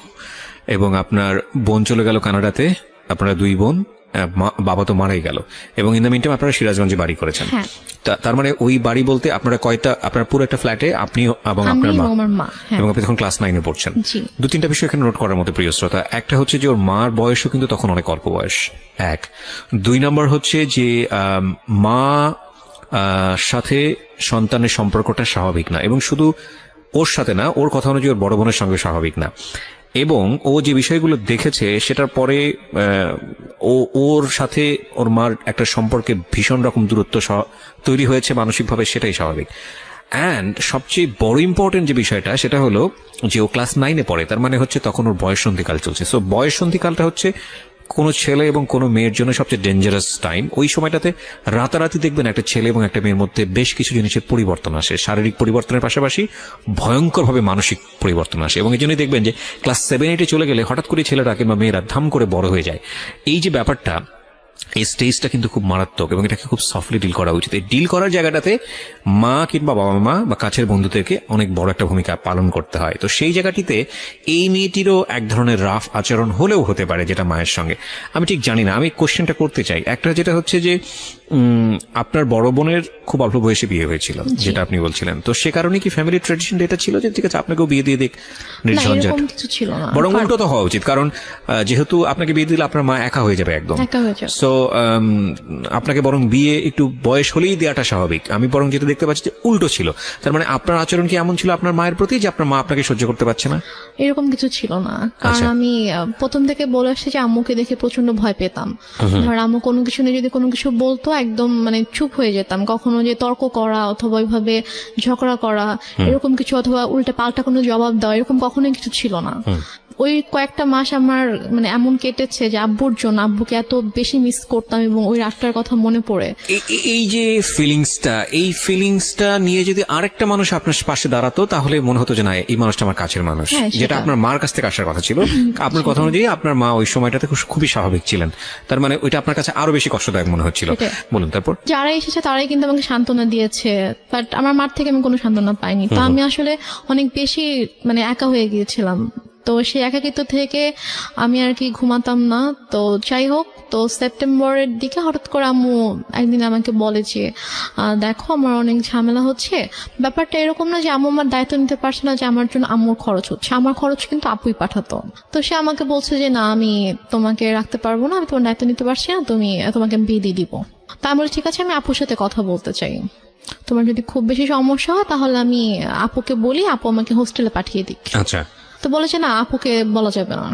তো এটা নিয়ে অনেক আম্মুর সাথে মোটামুটি একটু চলছিল যে আম্মু অনেকভাবে অনেককে দিয়ে বুঝাচ্ছিল আমাকে, লাইক আমার ফ্রেন্ডের আম্মুকে নিয়ে এসে। আপনার মধ্যে এমন কোন আচরণ কি ছিল যেটা মা নোটিস করেছে যে বিয়ে দিয়ে দিলেই আমি সেফ জোনে চলে যাই? আমার মধ্যে আচরণ বলতে আমি তো বাসা থেকে বের হতাম না। মেল ফ্রেন্ডের সঙ্গে টাইম পাস করা, যেহেতু বাবা নাই, সো ডেসপারেটলি মাকে অ্যাভয়েড করে অন্য কোনো দিকে যাওয়া? না না, আমার ওরকম কোনো মেল ফ্রেন্ড ছিল না যাদের সাথে হয়তো আমি আমি গার্লস স্কুলে পড়তাম, আমার ওরকম মেল কোনো ফ্রেন্ড ছিল না। ওকে। তো আমার যা ফ্রেন্ড ছিল, আমার যে বেস্ট ফ্রেন্ড ছিল ও আমাদের বাসারই ছিল আর কি। ওকে। ও আরেকটা কথা বলি যে আমরা যে এলাকাটায় বাসা করেছিলাম ওইখানে আমার জন্ম হয়, মানে আমার যখন জন্ম হয় তখন আমরা ওই এলাকাতেই থাকতাম, বাট ভাড়া থাকতাম। তো পরবর্তীতে গিয়ে আমরা ওখানে বাসা করেছিলাম।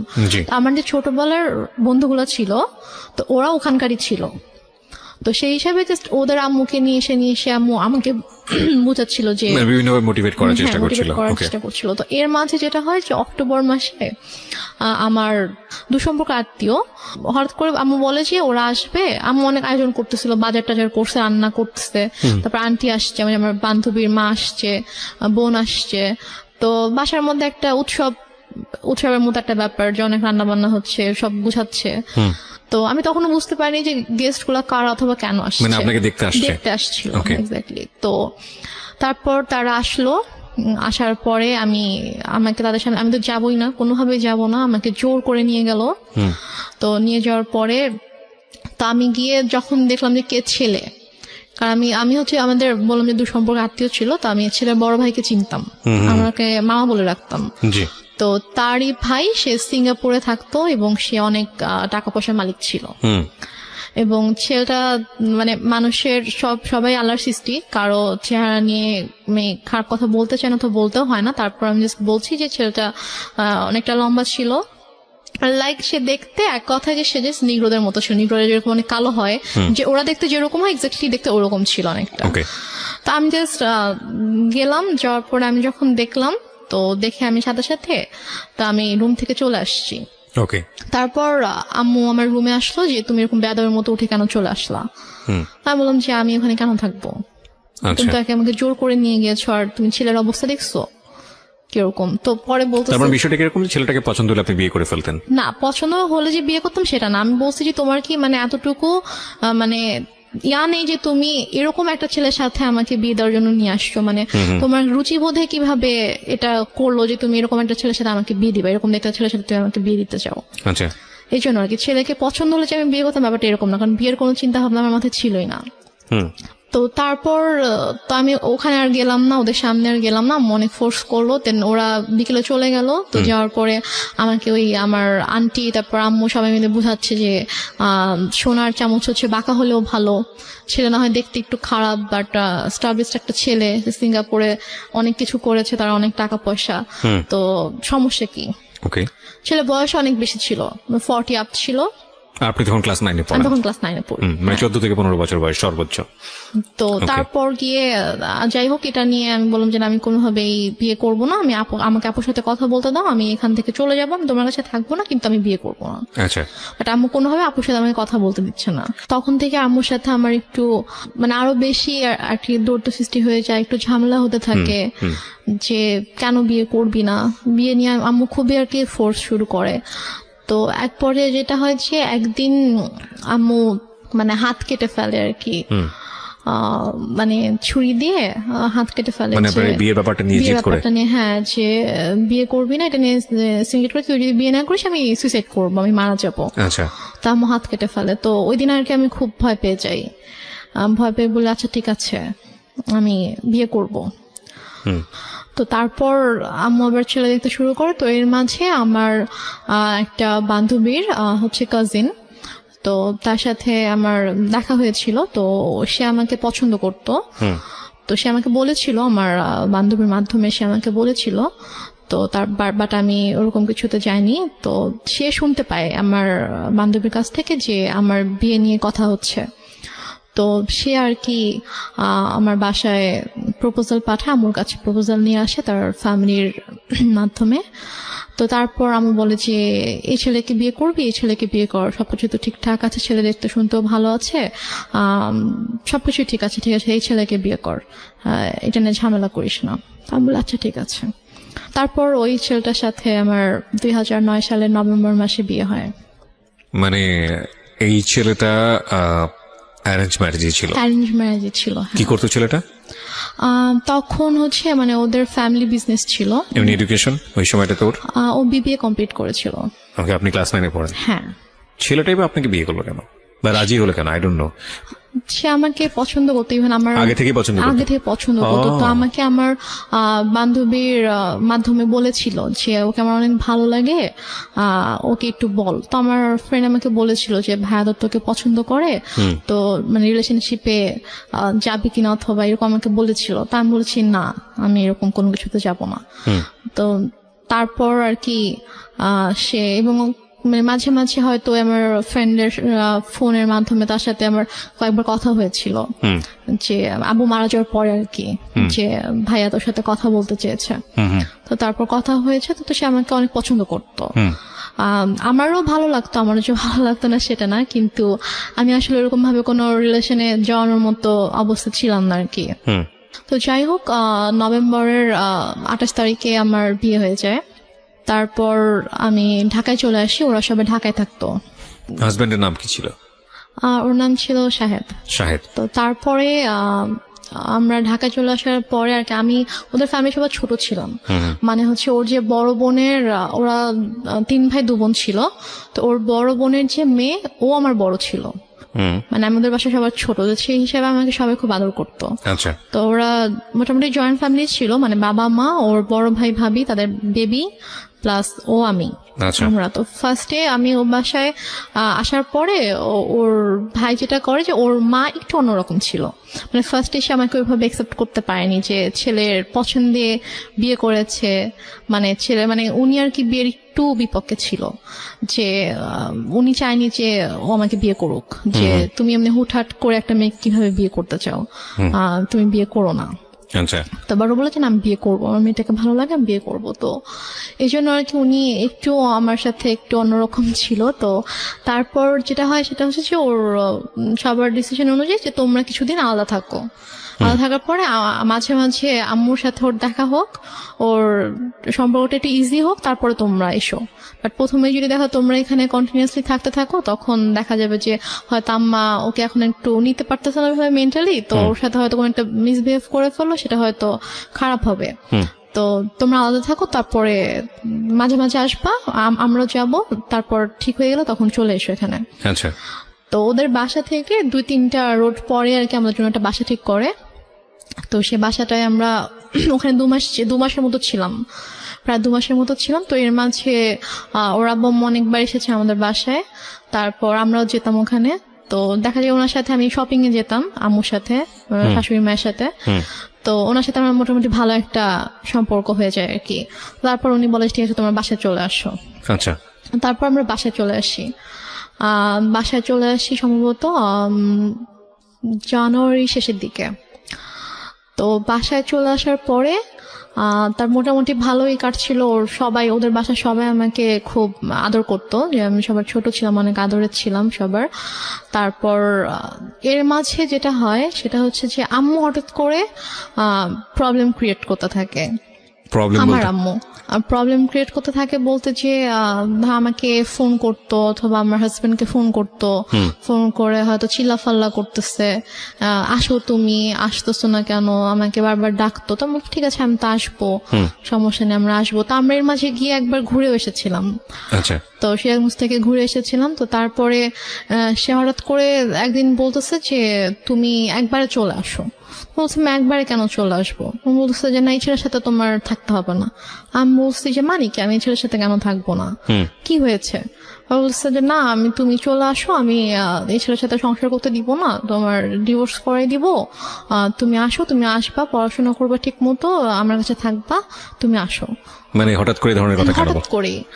তা আমি তখন বললাম যে আম্মু, তুমি নিজেই তো আমাকে বিয়ে দিয়েছো, তুমি নিজেই তো রাখতে চাওনি আমাকে, তাহলে এখন যেহেতু আমার একজনের সাথে বিয়ে হয়েছে, আমি এখানে একটা ফ্যামিলির সাথে আমি অ্যাড হয়েছি, এবং তার সাথে আমার ধীরে ধীরে এরকম ভালো একটা বন্ডিং তৈরি হয়ে গিয়েছে, ওর ফ্যামিলি সবার সাথে আমার একটা ভালো বন্ডিং তৈরি হয়েছে, এখন তো তুমি এটা বলতে পারো না।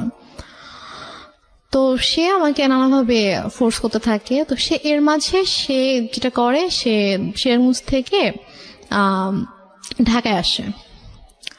তো ঢাকায় এসে সে আমার শ্বশুর বাড়িতে অনেক মানে হাঙ্গামা ক্রিয়েট করে ফেলে। লাইক সে এসে চিল্লি করতেছে যে আমার মেয়েকে আমি নিয়ে যাব, তোমরা কেন আটকায় রাখছো, তোমরা আমার মেয়ের ব্রেন ওয়াশ করছো, আমার মেয়েকে নিয়ে যেতে দাও, আমার ছোট মেয়ে, বাচ্চা মেয়ে, আমি ওকে তোমাদের কাছে রাখবো না, এগুলো বলতে থাকে। আমি তো যাব না, আমাকে অনেক ফোর্স করতে থাকে, তুই চল। আমার হাত ধরে টেনে বাসা থেকেও বের করে নিয়ে যায়, মানে দরজা খুলে আমাকে বাইরেও বের করে নিয়ে যায় যে তুই চল, তোকে আমি এখানে থাকতে দিব না। তারপর গিয়ে আমার শাশুড়ি, তারপর আমার যা, ওরা গিয়ে আর কি আমাকে নিয়ে আসে যে আন্টি এরকম করেন না, আর বসেন শান্তভাবে আমরা কথা বলি। তো সে কোনোভাবে শান্ত হয় না, সে জাস্ট একটাই কথা, আমার মেয়েকে আমি রাখবো না। তারপর সে বলে যে আমরা তোকে যেতে দিব না। তো সে অনেক তর্কাতর্কির পরে সে রাগ করে বাসা থেকে বের হয়ে যায়। বেরোর সময় বলে যায় যে এনি হাও আমি আমার মেয়েকে নিয়ে যাব। দেখো একটা কথা বলি রেহনুমা, আমি তুমি করে বলে ফেললাম কারণ আমার বয়স অনেক জুনিয়র হবা। একটা যেটা হচ্ছে যে গল্প না বিশ্বাস করার জন্য একটা মজবুত ভিত্তির প্রয়োজন হয়। একটা হচ্ছে যে তোমার মা নিজেই ইন্সপায়ার হয়ে বিয়ে দিচ্ছে। বিয়ের কয় মাসের পরের এই ঘটনা? বিয়ের হচ্ছে 3 মাস পর। বিয়ের 3 মাসের মধ্যে এমন কি ঘটলো যে সেখান থেকে আবার তোমাকে নিয়ে আসতে চাচ্ছে? আমি মানে গল্পটা তো বিশ্বাস করতে হবে সামহাও। এটা ভাই আমি কথা বলতে থাকলে আপনি যখন আমার পুরো গল্পটা শুনবেন তখন আমি হয়তো বুঝতে পারবো, শেষ পর্যন্ত যখন আপনি শুনবেন তখন আপনি বুঝতে পারবেন যে প্রথম থেকে শেষ পর্যন্ত, মানে আমার বাবার মৃত্যু থেকে একদম আমার শেষ পর্যন্ত, আজকের দিন পর্যন্ত কি ঘটেছে, কেন ঘটেছে, এটা আপনি নিজেই বুঝতে পারবেন। ফাইন। সো প্রিয় শ্রোতা, আমার মনে হয় একটু ধৈর্য ধরে আপনারা শুনুন। ওকে, বল। তো তারপরে আম্মু ওখানে এসে সিনক্রেট করার পর আমরা সবাই আর কি মানসিকভাবে একটু আপসেট হয়ে পড়ি। তো তারপর আর কি আমার শাশুড়ি বলে যে চলো আমরা কিছুদিন ঢাকার বাইরে থেকে ঘুরে আসি। তো আমার শ্বশুর বাড়ি ছিল ফেনীতে। তো তারপর আমরা ফেনীতে যাই, আমি কখনো যাইনি বিয়ের পরে ওদের গ্রামের বাড়িতে। তো তারপর আমাকে ফেনীতে নিয়ে যায়, আমি আমার হাজব্যান্ড, শ্বশুর শাশুড়ি, আমরা সবাই যাই। তো যাওয়ার পর ওখানে মোটামুটি ছোটখাটো একটা অনুষ্ঠানের মতো করে আর কি, মানে বউ দেখানোর জন্য। তো তারপর ওখানে আমি আমার শ্বশুর শাশুড়ির সাথে 15 দিনের মতো ছিলাম। তো এর মাঝে যেটা হয়, আম্মু ওদের সব রিলেটিভস লাইক ওর চাচা, চাচি, মামা, খালা, ফুপু, মানে যত রিলেটিভ আছে সবার নাম্বার কিভাবে কালেক্ট করে ফেলে। কালেক্ট করে সবাইকে ফোন দিয়ে সে বলে যে সাহেব ভালো না, ওর আমার মেয়ে, ছোট একটা বাচ্চা মেয়েকে ও বিয়ে করছে, বিয়ে করে এখন ওকে টর্চার করতেছে, ওকে মারতেছে। তারপর আমার হচ্ছে চাচা শ্বশুরের ছেলেকে ফোন দিয়ে বলে যে উনি হচ্ছে পুলিশের ডিআইজি। তো ওনাকে ফোন দিয়ে কমপ্লেন করে যে আপনার ভাই আমার মেয়েকে টর্চার করে, আমি তো আপনাদের নামে মামলা করব। তো স্বাভাবিকভাবে সে যেহেতু মানে আইনের একজন তো সে বলে যে আমি যতটুকু জানি আমার ভাই এরকম কিছু করার কথা না, ঠিক আছে আপনি যেহেতু আমার কাছে কমপ্লেন করেছেন আমি ব্যাপারটা দেখবো। তো উনি তারপর আমার হাজবেন্ডকে, আমার শ্বশুর শাশুড়িকে মানে কথা বলে, ওনাদের সাথে কথা বলে যে কি হয়েছে। তখন বলতেছে যে তুমি আমাদের কথা বিশ্বাস করবো না, তুমি বৌমার থেকে শুনো যে মানে আমাদের কোনো দোষ নেই অথবা আমরা কিছু করি না, ওর মাই এরকম সিন ক্রিয়েট করতেছে, ওর মা একটু অন্যরকম, ওর মাই এরকম ঝামেলা করতেছে, আমাদের ওর থেকে শোনো। তো ভাই আমার সাথে কথা বলার পর ভাইয়াকে বলি যে ভাইয়া এরকম কোনো সমস্যা নেই, শাহেদ আমার সাথে কোনো খারাপ ব্যবহার করেনি, আমাকে কখনো মারেনি, আর ওর সাথে আমার অনেক ভালো সম্পর্ক, কিন্তু আম্মু চাচ্ছে না যে আমি ওর সঙ্গে থাকি, এই জন্য আম্মু এরকম সিনক্রেট গুলো করছে, আপনি কিছু মনে করেন না, আমি খুবই সরি আমার মার পক্ষ থেকে। এবং ওদের ফ্যামিলি সবার কাছে আমি খুব মানে সরি বলি যে আমার জন্য আপনাদেরকে এত কিছু সহ্য করতে হচ্ছে। মানে ওদের কাছে কন্টিনিউয়াসলি সবার থেকে ফোন আসতে থাকে, ওদের সব রিলেটিভসরা ওদেরকে ফোন দেয় যে কি তোমরা নাকি বউ আটকে রেখে বউকে পিটাচ্ছ। তো সে যেটা করে যে ওদের মানে বাসার যে থানা ছিল ওই থানায় ফোন করে, থানার ওসিকে ফোন দিয়ে বলে যে অমুক মানে অ্যাড্রেস বলে যে অমুক বাসার মধ্যে আমার মেয়েকে আটকে রাখছে, আমার মেয়েকে আমার কাছে আসতে দিচ্ছে না, আমার মেয়ে অনেক কান্নাকাটি করতেছে আমাকে ফোন দিয়ে, আপনারা প্লিজ ওখানে যান, গিয়ে আমার মেয়েকে আমার কাছে পাঠিয়ে দেন। তখন ওরা বলে যে এটা তো অমুক স্যারের বাড়ি, তো স্যারের ফ্যামিলিতে তো এরকম হওয়ার কথা না, আমি আপনার কথা বিশ্বাস করতে পারছি না, ঠিক আছে আমাকে এটা দেখতে হবে। তো উনি দেন আমার ওই যে ভাসুরকে ফোন করে, ডিআইজি যিনি ওনাকে ফোন করে বলে যে স্যার এরকম একজন ফোন দিয়েছিল, এখন আমি কি করব, আমি কি যাবো আপনাদের বাসায়? তখন বলে যে আমার বাসায় যাওয়ার কোনো দরকার নেই, উনি আমাকেও ফোন দিয়েছিল, আমি কথা বলেছি, এরকম কিছু নেই, তুমি চাইলে তুমি যেতে পারো, গিয়ে আমার ভাইয়ের বউর কাছ থেকে শুনে আসতে পারো যে এরকম কিছু হয়েছে কিনা। তো সে বলে না স্যার আমি এটা দরকার মনে করছি না, তো উনি আর আসে না। তো তারপর গিয়ে তো ওই ভাইয়া যখন জানায় আমার হাজবেন্ডকে, তখন ও বলে যে অনেক হয়েছে, মান সম্মান নষ্টের একটা লিমিট থাকে, ফ্যামিলি সবার সামনে তো করেছিল, এখন এখানেও করছে। তো তুমি একটা কাজ করো, যেহেতু তুমি মা যেহেতু এত করে চাচ্ছে তুমি ওনার কাছে গিয়ে থাকো, তুমি যাও, তুমি গিয়ে তার কাছে গিয়ে একটু বোঝা বলো যেরকম কেন করতেছে, তুমি কিছুদিন তার কাছে থাকো, থাকলে হয়তো তার ভালো লাগবে। আচ্ছা, এটা বলে সে? হ্যাঁ, এটা বলে। তো বলে সে, ও ঢাকায় ছিল, আমি ফেনীতে ছিলাম, তো ঢাকা থেকে ফেনীতে আসে, এসে আমাকে ঢাকায় নিয়ে দেন একদিন পরে আমাকে সিরাজগঞ্জে দিয়ে আসে। আচ্ছা, আম্মুর কাছে। তো ওই যে আমি গেলাম, আমাকে আম্মু আর আসতে দেয় না, সে আমার হাজবেন্ডকেও আসতে দেয় না। আমাকে বলে যে নিয়ে যাবো, 15-20 দিন ছিলাম, থাকার পর থেকে তো সবাই ফোন দিচ্ছে, শাশুড়ি ফোন দিচ্ছে, শ্বশুর ফোন দিচ্ছে যে ওকে পাঠান, ওকে নিয়ে আসুক। তো তারপর গিয়ে আমি আম্মুর কাছে থাকা শুরু করলাম। তারপর আমার হাজবেন্ডের সাথে অলমোস্ট 3-4 মাসের মতো আমার দেখা হয়নি, কারণ আম্মু না আমাকে যেতে দিচ্ছিল ঢাকায়, না হচ্ছে ওকে আসতে দিচ্ছিল। ও আসতে ছেলে বলতেছিল যে আমার কিন্তু ছোট মেয়ে, ওর কিন্তু 18 বছর হয়নি, নাবালক মেয়ে, আমি কিন্তু তোমার নামে মামলা করে দিব, এই ধরনের কথা বলে। হ্যাঁ, এই ধরনের। কিন্তু যখন আপনাকে বিয়ে দেওয়া হয়েছিল সেই সময়টাতে পেপারে কি মা সাইন করেনি? না, মা সাইন করেনি। বিয়েটা কিভাবে হয়েছিল? বিয়েটা হয়েছিল হচ্ছে বাসায় কাজী এসেছিল, তো কাজী বিয়ে পড়িয়েছিল, সাইনও নিয়েছিল, কাবির নামে সাইনও নিয়েছিল। তারপর ওখানে 4 জন সাক্ষীও ছিল, কিন্তু মার সাইন ছিল কিনা অথবা করেছিল কিনা সেটা আমার ঠিক মনে নেই। তো মনে হয় না মা সাইন করেছিল, কারণ পরে যখন আমি যখন পেপারস দেখেছিলাম তখন দেখেছি ওখানে যে সাক্ষীদের সাইন ছিল, আমার আর আমার হাজবেন্ডের সাইন ছিল। সাক্ষী ছিল হচ্ছে ওর 2 জন আঙ্কেল ছিল সাক্ষী, আর আমার পক্ষ থেকে আমার একটা মামা আর আমার একটা ভাইয়া ছিল। ফাইন, এখানে একটা বিষয় জড়িত আছে। ওর ফ্যামিলি থেকে কি লোকজন এখানে এসেছিল? হ্যাঁ। তোর ফ্যামিলির পক্ষ থেকে ওর বাবা মা কেউ সাইন করেন পেপারে? না, ওর বাবা মা আসেনি বিয়েতে। কেন আসেনি? বাবা মা আসেনি, বাবা তখন অনেক অসুস্থ ছিল, আর ওর মা তো রাগ করেছিল জন্য ওর মা আসেনি। Renuma, this is totally unbelievable, cause অসুস্থ হলে তো বিয়েটা পিছিয়ে যাওয়ার কথা। বিয়েটা অসুস্থ ছিল বলতে উনি হচ্ছে প্যারালাইসিস ছিল, তো উনি তো চাইলেই উনি মুভ করতে পারতো না, বাট ওর মার আসার কথা, বাট ওর মাকে ওরা কোনোভাবেই কনভিন্স করতে পারেনি। ওকে, ফাইন। তো ওর ভাই বোন, তারপর হচ্ছে ওর আঙ্কেল আন্টিরা সবাই এসেছিল। তো ওই ফার্স্ট রিলেটিভ যে হয় তারই তো সাইন করার কথা ডকুমেন্টসে। দেনমোহর কত ছিল? দেনমোহর আমার ঠিক মনে নাই, সম্ভবত 5 লাখ ছিল।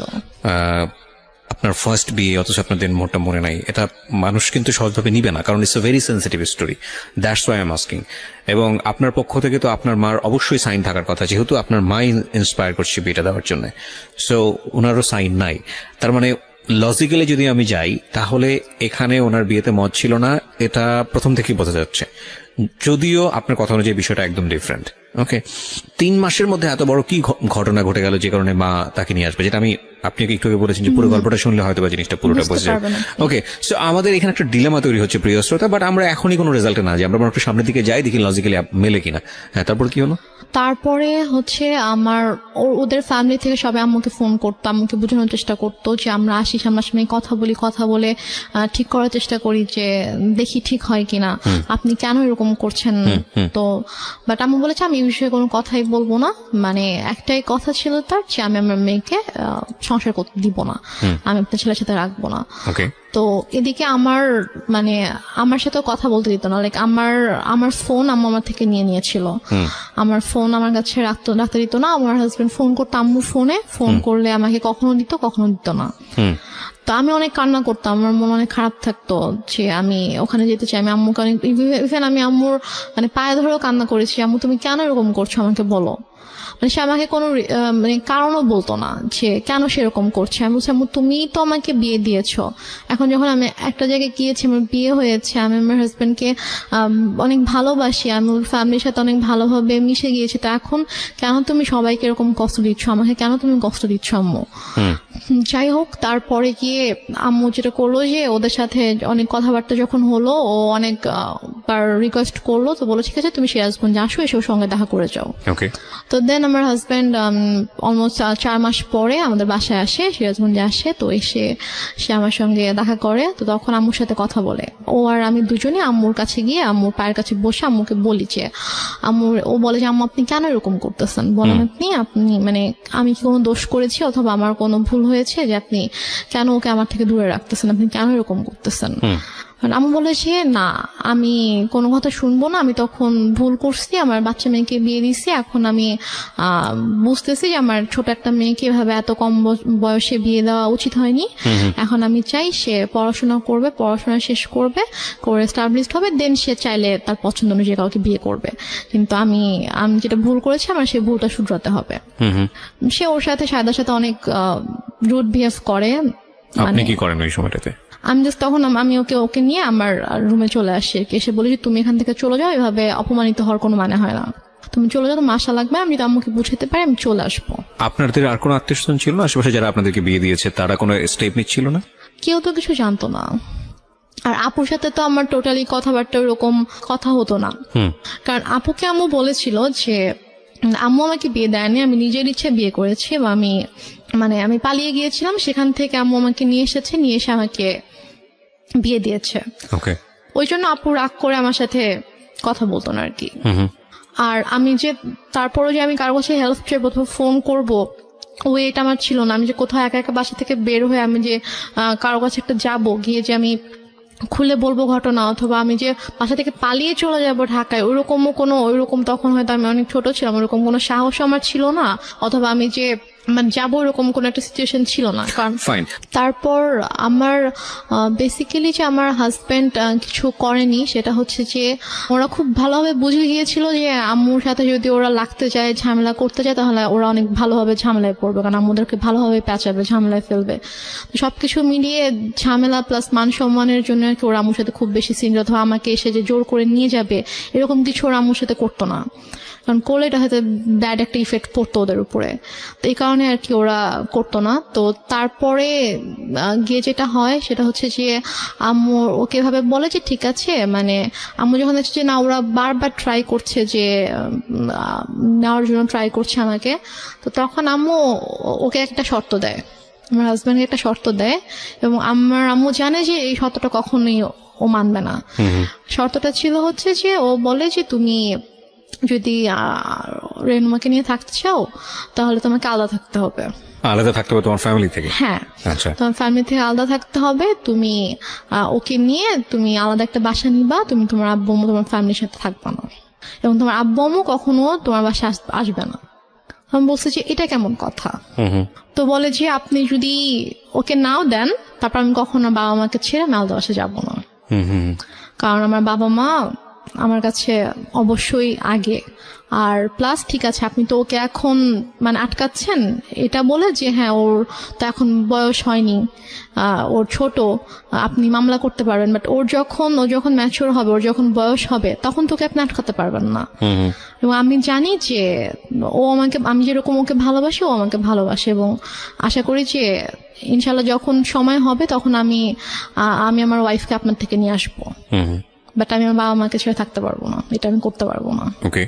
তারপর যেটা হয় যে ওর সাথে আমার তো কাছে তো ফোন ছিল না, ওর সাথে যোগাযোগের একমাত্র ওয়ে ছিল আম্মুর ফোন। তো আম্মু ওর কাছ থেকে ফোনটা নিয়ে ওকে ফোন করার জন্য অনেক রিকোয়েস্ট করতে হতো, অনেকবার ফোন দেওয়ার পরে হয়তো আম্মু আমাকে ফোন দিত। তো এইভাবে আর কি যোগাযোগ ছিল। তো এক পর্যায়ে যেটা হয় যে ও মাসে হয়তো একবার আসতো, দুবার আসতো, এসে আমার সাথে দেখা করে জাস্ট চলে যেত ঢাকায়। তারপর আম্মু একবার হচ্ছে ওই ঈদের সময় ওর আপু আম্মু সবাই ফোন করে যে ওকে একটু পাঠান, আমরা সবাই একসাথে গ্রামের বাড়িতে গিয়ে ঈদ করবো, তো ও না থাকলে কেমন হবে, ওকে একটু পাঠান। তো আম্মু কোনোভাবে পাঠাতে চায় না, বাট ওরা যখন সবাই ফোন দিয়ে অনেক রিকোয়েস্ট করে, তো তারপরে গিয়ে আম্মু বলে ঠিক আছে ওকে নিয়ে যাও। তো তারপর আমি যাই, তো ওদের সাথে একটা ঈদ করেছিলাম। তো ঈদ করে ঈদের 2 দিন পরে আর কি আমি আবার চলে আসি।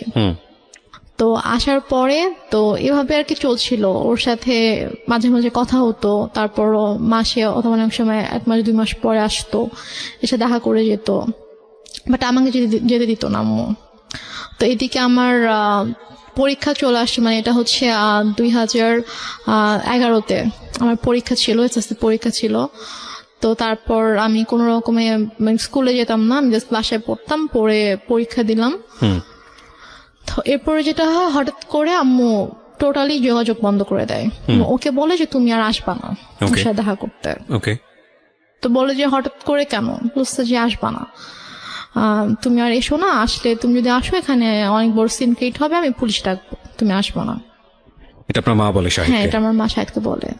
তো ও যেটা করে, ও আসে না, কারণ ওদের সবচেয়ে বড় ভয়টা ছিল যে মান সম্মানের ভয়, যে যাবো পুলিশ ডাকবে, মান সম্মান মানুষ জানতে পারবে, যে এটা তো খুবই বাজে একটা ব্যাপার হবে আসলে।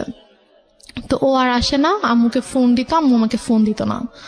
তো ওর সাথে অলমোস্ট হচ্ছে আমার প্রায় 7-8 মাসের মতো টোটালি কোনো কথা হয় না, মানে একদমই কথা হয় না। ও আসেও না, ওর সাথে আমার কোনো কথা হয় না। তো তারপর গিয়ে আমার আপু হচ্ছে দেশে আসে 2012 সালের মেবি আগস্টের দিকে আমার আপু দেশে আসে। তো আপু আসার হচ্ছে 2-3 মাস আগে আবার আমার সাথে সাথে কথা হয়।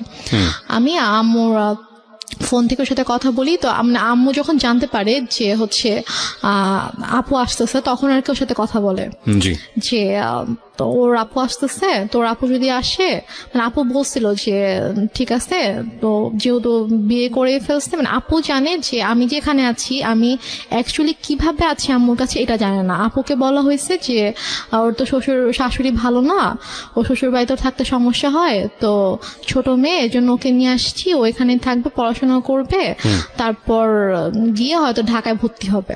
আচ্ছা, এটা বলছে যে তা তখন যাবে, এখন তো ছোট অনেক।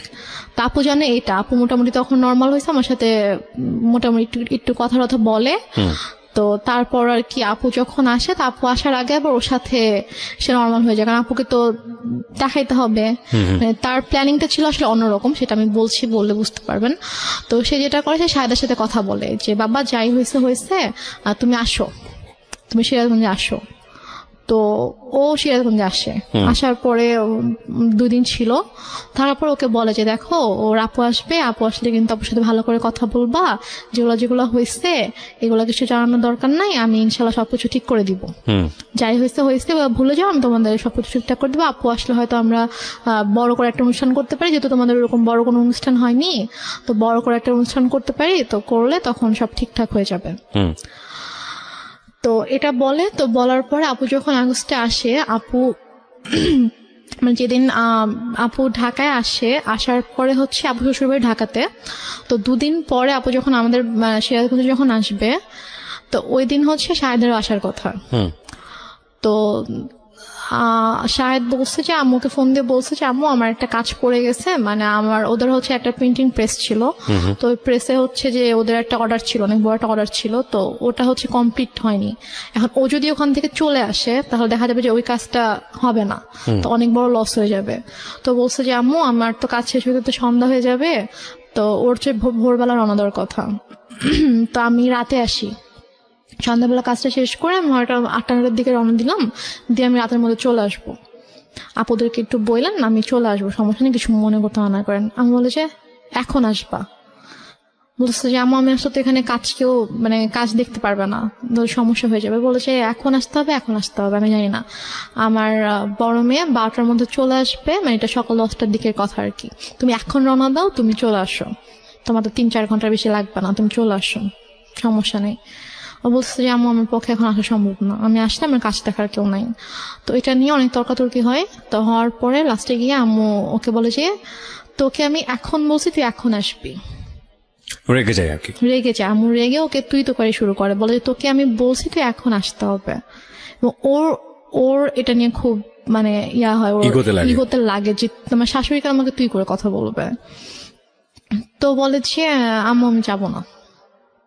বলছে তুই যদি এখন না আসিস, এখন যদি রওনা না দিস, তুই যদি এখন না আসিস, তাহলে তুই জীবনও এখানে আসবি না, তুই ভুলে যা আমার মেয়েকে, তুই জীবনও আসতে পারবি না, আমি তোদের রিলেশন জীবনও ঠিক করবো না, তুই জীবনে আসতে পারবি না। তো বলছে যে আম্মু মানে এটা তো বুঝতে হবে, আমার সমস্যাটা যদি আপনি না বুঝেন তাহলে তো আমার কিছু করার নেই। তো তারপরও মানে ও চেষ্টা করে বুঝাইতে, বাট আম্মু বলেছে না এমনিও আসতে হবে। তো বলেছে আমার পক্ষে সম্ভব না আসা। তো যাই হোক, ও ফোনটা রেখে দেয়। তো আপুরা চলে আসে। তো আপুরা আসার পরে আপুদেরকে যেটা বলে সেটা হচ্ছে যে ও বলছে যে আপনার মেয়ে আসছে, তো আমি কি করব, আমার কেন যাইতে হবে, আমি যাইতে পারবো না আপনার মেয়ের সাথে দেখা করতে। আপনার বড় মেয়েকে বললেন তার যদি আমার সাথে দেখা করতে হয় সেজন্য আমার বাসায় এসে আমার সঙ্গে দেখা করে, বাট এটা কিন্তু ও বলেইনি।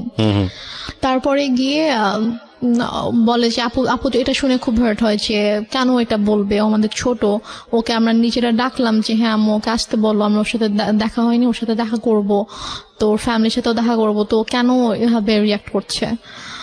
তো তারপরে গিয়ে বলে যে হ্যাঁ তোমাকে তো বলছিলামই ছেলে ভালো না, ছেলের মা ভালো না, ছেলে এরকমই, দেখছো কিরকম বেয়াদব। মানে আম্মু এটা করছে হচ্ছে সম্পূর্ণ ইচ্ছাকৃত ভাবে। ফার্স্টে ওকে ওকে ঠিকঠাক করছে, ওর সাথে সম্পর্কটা ঠিক করছে, ঠিক করে ও আসছে। তারপর যেদিন আসবে, কারণ আসলে আপুর সাথে দেখা হলে তো সবকিছু নর্মাল হয়ে যেত, এবং হয়তো আপুর সাথে সম্পর্কটা যদি নর্মাল হয়ে যেত, তখন যদি আমি শ্বশুরবাড়িতে চলে যেতাম, তখন হয়তো আপুকে ডিটেল ঘটনাটা বলতে পারতাম যে আসলে ব্যাপারগুলো কিন্তু এতদিন এভাবে এভাবে ঘটেছে। আম্মু আসলে এটা চাইনি যে আমাদের সম্পর্কটা স্বাভাবিক হোক এবং আপুর সাথে ওর সম্পর্কটা স্বাভাবিক হোক। তো ইচ্ছাকৃত ভাবে আম্মু এরকম সিনক্রেটটা করেছে। তো আপু ভাইয়া তো অনেক রেগে গেল। রেগে যাওয়ার পরে বলতেছে যে ঠিক আছে বাদ দেন, এই ছেলের সাথে আসলে দরকার নেই, সংসারের দরকার নেই, ওকে ইয়া করেন, ডিভোর্স পেপার পাঠিয়ে দেন। বাট আপনি তখন কি বলছিলেন? আমি তখন বলছি যে আমি তো ডিভোর্স দিব না। আমাকে ভাইয়া জিজ্ঞেস করছে যে তুমি কি বলো, আমি বলছি আমি ডিভোর্স দিব না। কি করবা? আমি বলছি আমি ওখানে যাবো, আমি ওদের বাসায় যাবো। তো বলছে যে আমি তখন বলছে যে দেখছো কিরকম নির্লজ্জ মেয়ে, এইভাবে নিজের বোন ভাই মাকে অপমান করছে ওর জামাই, আর ও এরকম জামাইয়ের সাপোর্ট করে কথা বলছে, এখন ওখানে যেতে চাচ্ছে, কত বড় খারাপ মেয়ে, নির্লজ্জ মেয়ে, এগুলো বলছিল আর কি। তো তারপর গিয়ে ভাইয়া বলে যে তুমি কেন যেতে চাও, যে তোমার ভাই আপুকে অসম্মান করছে। আমি আমি মানে বলতে নিচ্ছিলাম যে ব্যাপারটা কিরকম হয়েছে, বাট আমি আম্মুর ভয় বলতে পারছিলাম না, যে আমি যদি বলতাম যে ঘটনাটা এরকম হয়েছে, তখন আম্মু তো এটা নিয়ে অনেক সিনক্রেট করতো। তো দেন আর রাতের বেলা আপু বলছে যে আমি ভাবছি যে রাতের বেলা যখন ঘুমাতে যাবো, আম্মু যখন ঘুমিয়ে যাবে, তখন আমি আপুকে গিয়ে বলবো যে আপু ঘটনাগুলো কিন্তু এরকম এরকম হয়েছে, তুমি ওকে ভুল বুঝো না, তুমি ব্যাপারটা প্লিজ সলভ করো, আমি এটা বলতে চেয়েছি। তো তারপর রাতে যখন আপুকে বলেছি আপু আমি তোমার সাথে ঘুমাবো, বলছে আচ্ছা ঠিক আছে। তো আম্মু যেটা বলে যে তোমরা দুই বোন ঘুমাবা, চলো আমরা তিনজন একসাথে ঘুমাই। কারণ আম্মু হয়তো বুঝতে পেরেছে যে আমি যদি আপুকে কিছু বলে দেই, তারপর বলে যে আমি তোমাদের সাথে ঘুমাবো। পরে আমি বলছি যে না, আমি আর আপু ঘুমাবো রুমে, আর খাটে তো তিনজনের জায়গা হবে না। আপুর তখন বেবি ছিল দুইটা। তো আপুর যে বড় বেবিটা, ওর বয়স ছিল 2.5 বছর, তো ওর বাবার সাথে ঘুমাবে আর কি। তো আমি বলছি যে আমি আর পিচ্ছি বাবুটা আর আপু ঘুমাবো, তো বেডে তো জায়গা হবে না। আপু সমস্যা না, আমি ফ্লোরে ঘুমাচ্ছি, তোমরা দুজনই শুধু গল্প করবা, মাকে নিবা না গল্পে, মানে সেরকম বলতেছে। তো পরে এখন ওখানে তার মানা করার কিছু নাই, সেভাবে বলছে। আপু বলছে ঠিক আছে আসো, সমস্যা নেই, আসো ফ্লোরে ঘুমাও। তো সে ফ্লোরে বেড করছে, আমি আপুকে বলতে পারলাম না, যে যেটা বলতে চেয়েছি বলতে পারলাম না। তো তারপর আমি অনেকবার চেষ্টা করেছি, আপু যে কয়দিন দেশে ছিল, আপু আমাদের বাসায় 2 দিন ছিল, তো ওই 2 দিনেও পারিনি। তারপর আপু যাওয়ার আগে যখন আমি ঢাকা এসেছিলাম আম্মুর সাথে আপু শ্বশুর বাড়িতে, তখন আমি বলার চেষ্টা করেছি, আমি সুযোগ পাইনি, মানে আম্মু আমাকে সুযোগটা দেয়নি, আমি আপুর সাথে একা কোনোভাবে কথা বলবো, ওই সুযোগটা দেয়নি। ঢাকায়ও যখন আমরা ঘুমিয়েছে, আম্মু আমাকে নিয়ে ঘুমিয়েছে একটা রুমে, আপুর সাথে যখন দিনের মধ্যে স্বাভাবিকভাবে ওরা অনেক বিজি ছিল, তারপর আমি ট্রাই করেছি, সুযোগও পেয়েছি অনেক, বাট আম্মু কোনো না কোনো ভাবে আমাকে কথা বলতে দেয়নি আর কি। তো আমি যাই হোক, আমি কথা বলতে পারিনি। তো আপু চলে গেল। আপু চলে যাওয়ার পরে এটা হচ্ছে 2012 সালে আপু সেপ্টেম্বরের দিকে চলে গেল। তো যাওয়ার পরে ওর সাথে ওই আগস্ট থেকে কিন্তু আমার আবার কোনো যোগাযোগ নেই। তো হঠাৎ করে 2013 সালের এপ্রিলে হঠাৎ করে আমার কাছে ফোন আসে যে আমার শ্বশুর অনেক অসুস্থ, উনি হসপিটালে ভর্তি, এবং ডক্টর বলেছে যে হয়তো 2-1 দিনের মধ্যে, মানে আইসিইউতে ছিল, যে 2-1 দিনের মধ্যে হয়তো সে আর ইয়া করবে না। তো উনি নাকি যখন মানে অসুস্থ হয়ে যায়, আইসিইউতে যাওয়ার আগে নাকি উনি বলেছে যে মানে আমাকে দেখতে চায়, আমার কথা বলেছে যে ওকে একবার দেখতে চাই, ওকে একটু নিয়ে আসো। তো এই জন্য ওরা আবার ওদের বাবাকে প্রচন্ড ভালোবাসতো আর কি। তো ওরা সবাই আম্মুকে ফোন দিয়ে মানে এটাও বলছে, আন্টি আপনার পায়ে ধরি প্লিজ আপনি ওকে পাঠান, ওকে আব্বু দেখতে চাইছে। তো আম্মু কোনোভাবে রাজি হয় না, আমি অনেক কান্নাকাটি করে আম্মু প্লিজ যেতে দাও। আমার শ্বশুর আমাকে অনেক আদর করতেন, মানে আমি ওনাকে বাবা ডাকতাম, আমার আব্বুকে আমি বাবা ডাকতাম। তো মানে উনি আমাকে খুবই আদর করতো। তো আমি যখন শুনি যে এরকম অসুস্থ, আমার খুবই খারাপ লাগে। এবং আমার বাবা মারা যাওয়ার পর থেকে আমি যে কদিনই ওনার সাথে ছিলাম আমার কাছে জাস্ট মনে হয়েছে যে এটা আমার বাবা। তো আমি আম্মুকে অনেক রিকোয়েস্ট করি, তারপর ওরাও তো কন্টিনিউয়াসলি ফোন দিচ্ছিল। তারপর আমি বলে ঠিক আছে আমি ওকে নিয়ে আসতেছি, আমি নিয়ে যাব, আমি নিয়ে আসবো, তোমাদের আসতে হবে না। তা আম্মু আমাকে নিয়ে ঢাকায় আসে। আসার পরে তো হসপিটালে ছিল, আম্মু 2 দিন ছিল। 2 দিন বলতে যেদিন গেলাম ওই দিন, আর পরের দিন বিকালবেলা আম্মু বলে যে আমার ভাল লাগতেছে না, আমি চলে যাই, ও আর 2 দিন থাকুক, 2 দিন পরে ওকে দিয়ে এসো তুমি। ওকে, এটা বলে। তো আমি হসপিটালে ছিলাম বাবার কাছে। 4 দিন আমি ছিলাম টোটাল। মানে আপনার শ্বশুরকে আপনি বাবা বলতেন? শ্বশুরকে বাবা রাখতাম, তো শ্বশুরের কাছে ছিলাম। আমি আমার মা আমাকে নিয়ে ঢাকায় আসে হসপিটালে শ্বশুরকে দেখার জন্য। তো আমি 2 দিন আমার মা ছিল, তো থাকার পরে মা চলে যায় এবং আমার হাজবেন্ডকে বলে যায় তুমি ওকে 2 দিন পরে দিয়ে এসো। আচ্ছা, তখন কি আপনার বোনরা চলে গেছে কানাডাতে না তখন? না, আমার বোনরা তো জাস্ট 1 মাস ছিল। ওকে, চলে গেছে তারা? হ্যাঁ, আপু চলে গেছে। আপু চলে গিয়েছে সেপ্টেম্বরে। এটা হচ্ছে এপ্রিলের ঘটনা। এপ্রিলে হসপিটালে গিয়েছিলাম। তো তারপরে আমি আরো 2 দিন থাকলাম। থাকার পরে আমাকে শাহেদ দিয়ে আসলো সিরাজগঞ্জে। তো দিয়ে আসার পর আবার ওই যেরকম যোগাযোগ নেই, যোগাযোগ বন্ধ। তো এর মাঝে আর কি হসপিটাল থেকে ব্যাক করার কয়েকদিন পরে আর কি আমার এনআইডি দেয়, এনআইডিটা পাই। তো পাওয়ার পরে আম্মু আর কি একজন লয়ারের সঙ্গে কনসাল্ট করে দেন আমার ডিভোর্সের পেপার রেডি করে আর কি। এটা কি আপনি জানতেন? এটা আমি জানতাম না। মানে আমি জেনেছি যখন আমার কাছে পেপারসটা নিয়ে এসেছে, তখন আমি জেনেছি যে অনেক সময় সব রেডি করে দেন আমার পেপারস নিয়ে আসে যে তুমি এখানে সাইন করে দাও। তো আমি বলছি কিসের পেপারস? তো বলেছে যে এটা ডিভোর্স পেপার। তো আমি বলেছি যে আমি সাইন করব না, তোমাকে সাইন করতে হবে। আমি বলছি না আমি করবো না সাইন। তো তারপর আম্মু আমাকে ফোর্স করে, আম্মুর সাথে একটু তর্কাতর্কি হয়, আম্মু আমাকে মানে একটু মারধরও করে। তো তারপর গিয়ে আমি ওই দিন সাইন করি না। তো তারপর গিয়ে তার কয়েকদিন পরে হঠাৎ করে আম্মু বলে যে সকালবেলা বলছে যে চলো এক জায়গায় যেতে হবে। তো আমি বললাম কোথায়? চলো গেলে দেখতে পাবা। তো গিয়েছি, তো যে দেখি যে একজন হচ্ছে লয়ার, তো ওনার বাসা আর কি। তো ওনার বাসায় গিয়েছি। তো ওনার বাসায় দেখি ওই লয়ারটা আছে, সাথে আরেকজন লোক আছে। পরে বুঝতে পারলাম উনি হচ্ছে কাজী। আচ্ছা। তো ওখানে গিয়ে আমাকে পেপারস গুলো নিয়ে বলছে যে নাও এখানে সাইন করো, সাইন করতেই হবে, এখানে কোনো সিনকিট করো না, এখানে সাইন করে দাও। তো আমি তো কিছুতেই সাইন করব না, আমি অনেক কান্নাকাটি করছিলাম। তো লয়ারের ওয়াইফ বলছিল যে আপা আপনি তো বলেছেন যে আপনার মেয়ে নিজের ইচ্ছায় ডিভোর্স দিতে চায়, তো মেয়ে কেন কান্না করছে? ওকে, তাহলে কি মেয়ে চায় না? তো আমি তখন বলছি আঙ্কেল আমি চাই না, প্লিজ হেল্প মি, আমি চাই না আমার হাজবেন্ডকে ডিভোর্স দিতে। হ্যাঁ, আমি লয়ারকে বলেছি আঙ্কেল আমি ওকে অনেক ভালোবাসি, আমি ওর সঙ্গে থাকতে চাই, ও আমার সঙ্গে থাকতে চায়, আম্মু ফোর্স করছে, আমি চাই না। তখন লয়ার বলে যে আপা আমি তো এটা করতে পারবো না, আপনি করেন, আপনি হচ্ছে আমি ওর হাজবেন্ডকে ডাকাবো, ওদেরকে সামনাসামনি কথা বলবো, বলে যদি দেখি যে না ওদের মধ্যে সমস্যা, ওরা সাথে থাকতে চায় না, তখন গিয়ে আমি এটা করবো। তার আগে আমি তো আপনার কথা শুনে বিশ্বাস করে ফেলেছিলাম যে আসলে মনে ছেলে ভালো না, বাট মেয়ের অবস্থা দেখে তো আমি এখন বুঝতে পারছি যে না আসলে আপনি মিথ্যা বলেছেন। সে বলে যে আমি আপনাকে টাকা দিচ্ছি, আপনি আমার কাজ করবেন। সে বলে আপা আমি এটা করতে পারবো না। তো এটা নিয়ে আম্মু ওনার সাথে অনেক তর্কাতর্কি করার পর এক পর্যায়ে উনি বলে যে দেখেন আমার মেয়ে ছোট ছিল, ও কিছু বুঝতেছে না, ওকে কিভাবে বুঝাইছে, ছেলেটা এরকম ভালো না, আপনি প্লিজ করেন, এটা করেন। আর আপনি ইমোশনাল কেন হচ্ছেন, এটা আপনার কাজ, আমি আপনাকে টাকা দিয়েছি কাজটা করার জন্য, সো আপনি কাজটা করেন। তো এখন লয়ার বলল ঠিক আছে। তো তারপর আমাকে অনেক বুঝাইলো যে দেখো যেহেতু এখন যাচ্ছে না, এখন কি করবা? তো লয়ারের ওয়াইফ এসে আমাকে বলতেছে যে এখন মার কথা শুনতে হয়, মা যেহেতু বলছে, মা তো তোমার ভালোর জন্যই কিছু বলতেছে, মা তো তোমার খারাপ চাইবে না, তুমি হয়তো বুঝতে পারছো না, তুমি ছোট মানুষ, বাট তোমার আম্মু তো বুঝবে, সো থাক এরকম করো না, তুমি করো, সাইন করে দাও।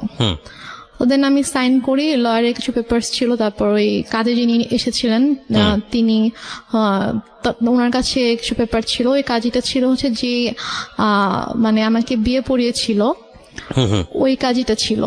তো দেন উনি আমাকে বলতেছিল যে সরি উনি আম্মুকে বলছিল যে আমি তো বিয়ে পড়িয়েছিলাম, হ্যাঁ, তো এর মাঝে এমন মানে কি সমস্যা হয়ে গেল, আবার আমি কিছু বুঝতে পারছি না, আবার এখন ও এইভাবে কান্না করছে, আমি তো আসলে কিছুই বুঝতে পারছি না। তা আম্মু ওনাকে একটা ধমক দিয়ে বলছে, আপনাকে তাতে কিছু বুঝতে হবে না, আপনাকে আমি পে করে আনছি, আপনার যেটা কাজ আপনি কাজ শেষ করে এখান থেকে চলে যান, এটা আমার পার্সোনাল ম্যাটার।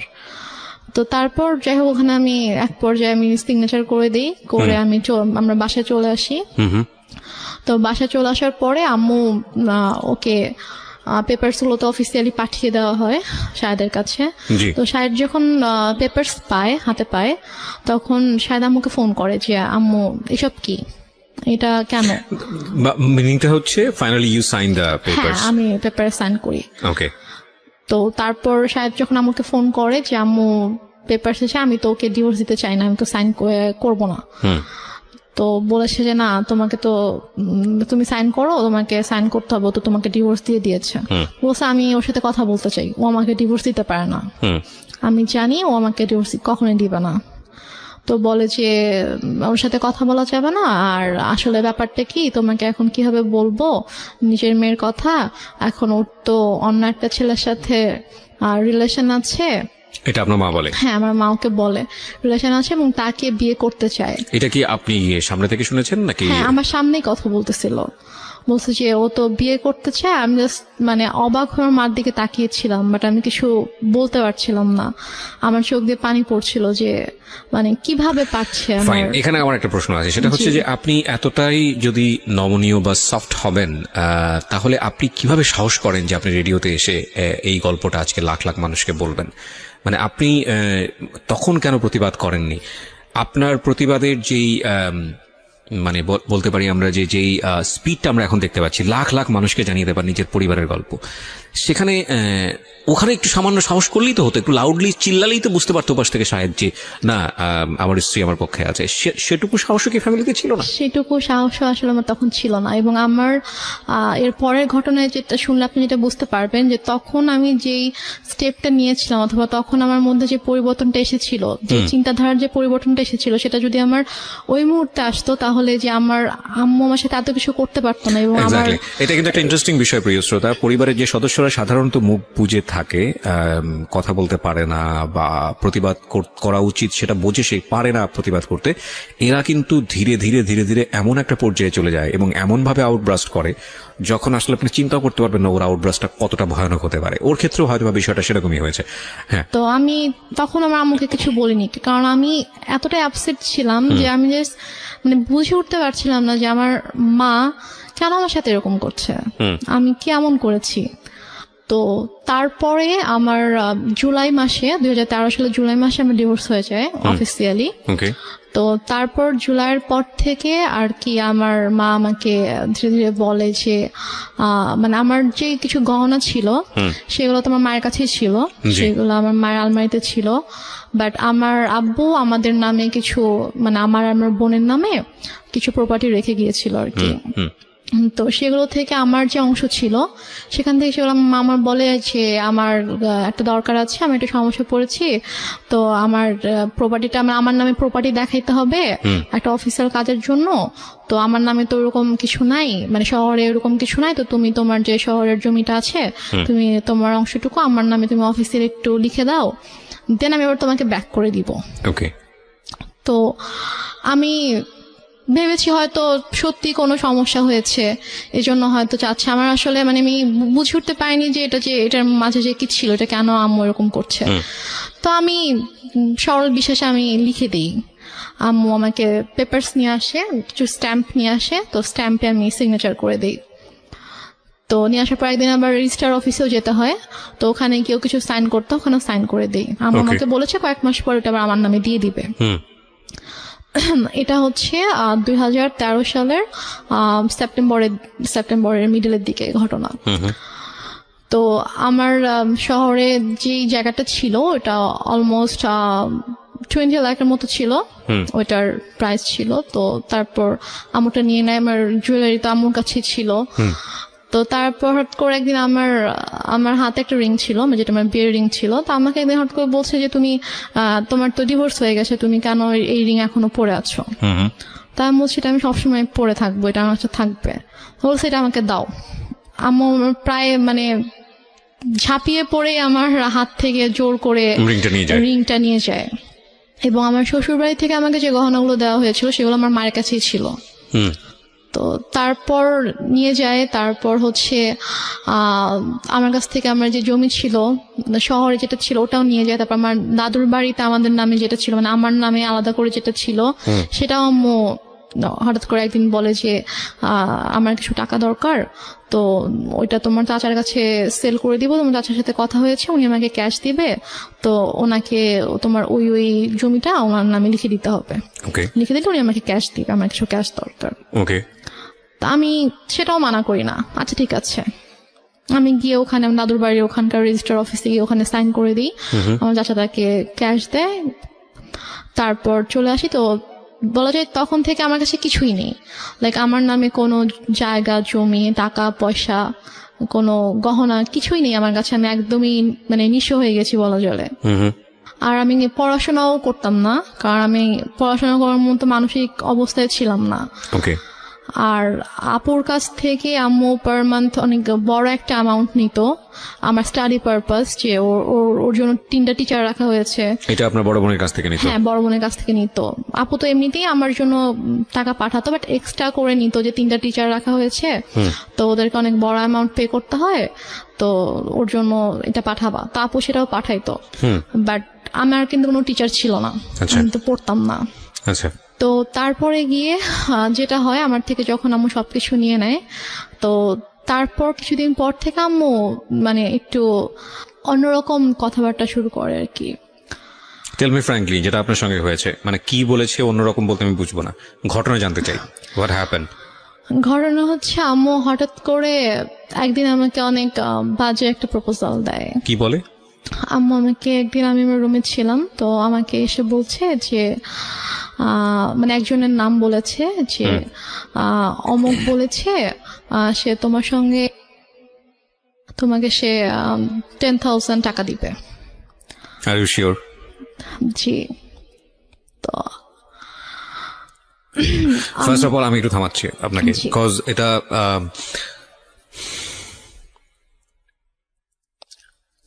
এই লাইনগুলো আমি রেডিওতে প্রচার করিনি, আমি এখানে অনেক কিছু মিউট করে দিয়েছি, বিকজ আমি জানি আমার শ্রোতারা যেটা বোঝার দরকার বুঝে নিয়েছে এবং আমিও বুঝে নিয়েছি। কিন্তু আমার এখানে অনেক বড় কথা আছে এই কারণেই যে মা তো মাই। আমি বললাম তো আপনাকে, শেষ পর্যন্ত সে যাই করুক না কেন সে আমাদের কাছে সম্মানেরই থাকবে, কিন্তু এটা আপনার জীবনে ঘটেছে, সে কারণেই এটা জীবন গল্প।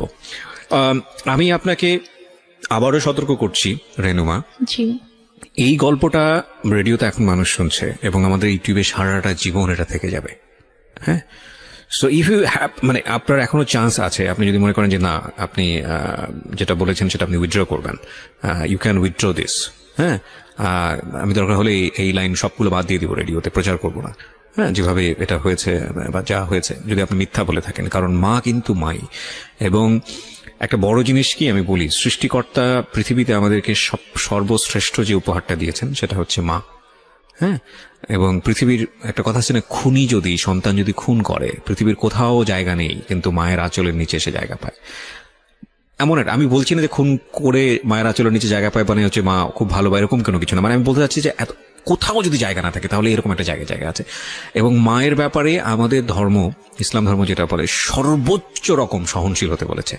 এবং বাবা মায়ের সেবা দানের জায়গাটাতে এমন বলা হয়েছে যে যখন তারা বৃদ্ধ হয় তখন তাদের কেমন ভাবে লালন পালন করো, যেভাবে তোমাদেরকে ছোটবেলায় লালন পালন করা হয়েছে, এবং শব্দটি পর্যন্ত উচ্চারণ করো না, এইরকম প্রায়োরিটি দেওয়া হয়েছে।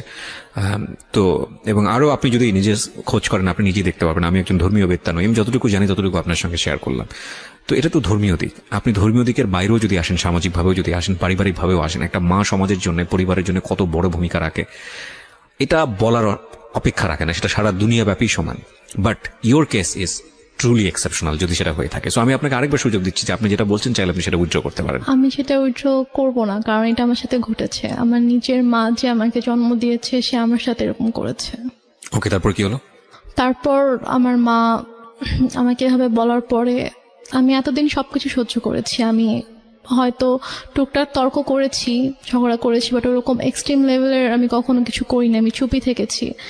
বাট আমাকে যেদিন থেকে এই কথাটা বললো তখন থেকে আমি আর কি টোটালি আমি বুঝে যাই না এই মানুষটা কখনো আমার ভালো চায়নি। সো আপনার লেখাপড়া কি ওই সময়টাতে স্টপ ছিল? আমার লেখাপড়াটা স্টপই ছিল, কারণ আগে আমি মেন্টালি ডিপ্রেস ছিলাম, আমি পড়তে পারতাম না, আমি পড়তাম না। তারপর বাসায় কোনো টিচারও ছিল না। যে লোকটার নাম বলা হয়েছে সে লোকটাকে আপনি চিনতেন? হ্যাঁ, লোকটাকে আমি চিনতাম। ওনার কি আসা যাওয়া ছিল আপনার বাড়িতে? না, আমাদের বাসায় আসা যাওয়া ছিল না, কিন্তু উনি হচ্ছে আমাদের যে এলাকাটায় আমরা ছিলাম ওই এলাকারই ছিল উনি। উনি কি প্রভাবশালী লোক ছিল? মোটামুটি। ওকে, আচ্ছা তারপরে আমার মা, আমি জাস্ট স্ট্রেট বলে দেই যে আমার পক্ষে এটা সম্ভব না। তখন আমাকে বলে যে তোমার কি আরো বেশি টাকা লাগবে? তা আমি বলি যে না, আমার টাকা লাগবে না, বাট আমি এই ধরনের কোনো কিছু করবো না।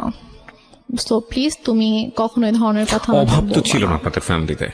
না, আমার ফ্যামিলিতে কখনো মানে আর্নিং সোর্সের দিক থেকেও তো কোনো সমস্যা ছিল না? আর্নিং সোর্সে কোনো প্রবলেম ছিল না, আমাদের যে টাকা পয়সার কোনো সমস্যা থাকা সেটাও ছিল না। আর আমার টোটাল খরচটা আপু বেয়ার করতো, আম্মুর জন্য একটা বড় একটা অ্যামাউন্ট পাঠাতো। মানে তখনও কি আপনি আপনার ফ্যামিলিতে অভিভাবক বলতে আপনার মার পরে তো আপনার আপু ছিলই, তখনও বিষয়গুলো আপনি কেন আপুকে জানাচ্ছিলেন না? আপুর সাথে আমার কমিউনিকেট করার কোনো ওয়ে রাস্তাটাই ছিল না, মানে একদম গৃহবন্দী থাকতেন টোটালি।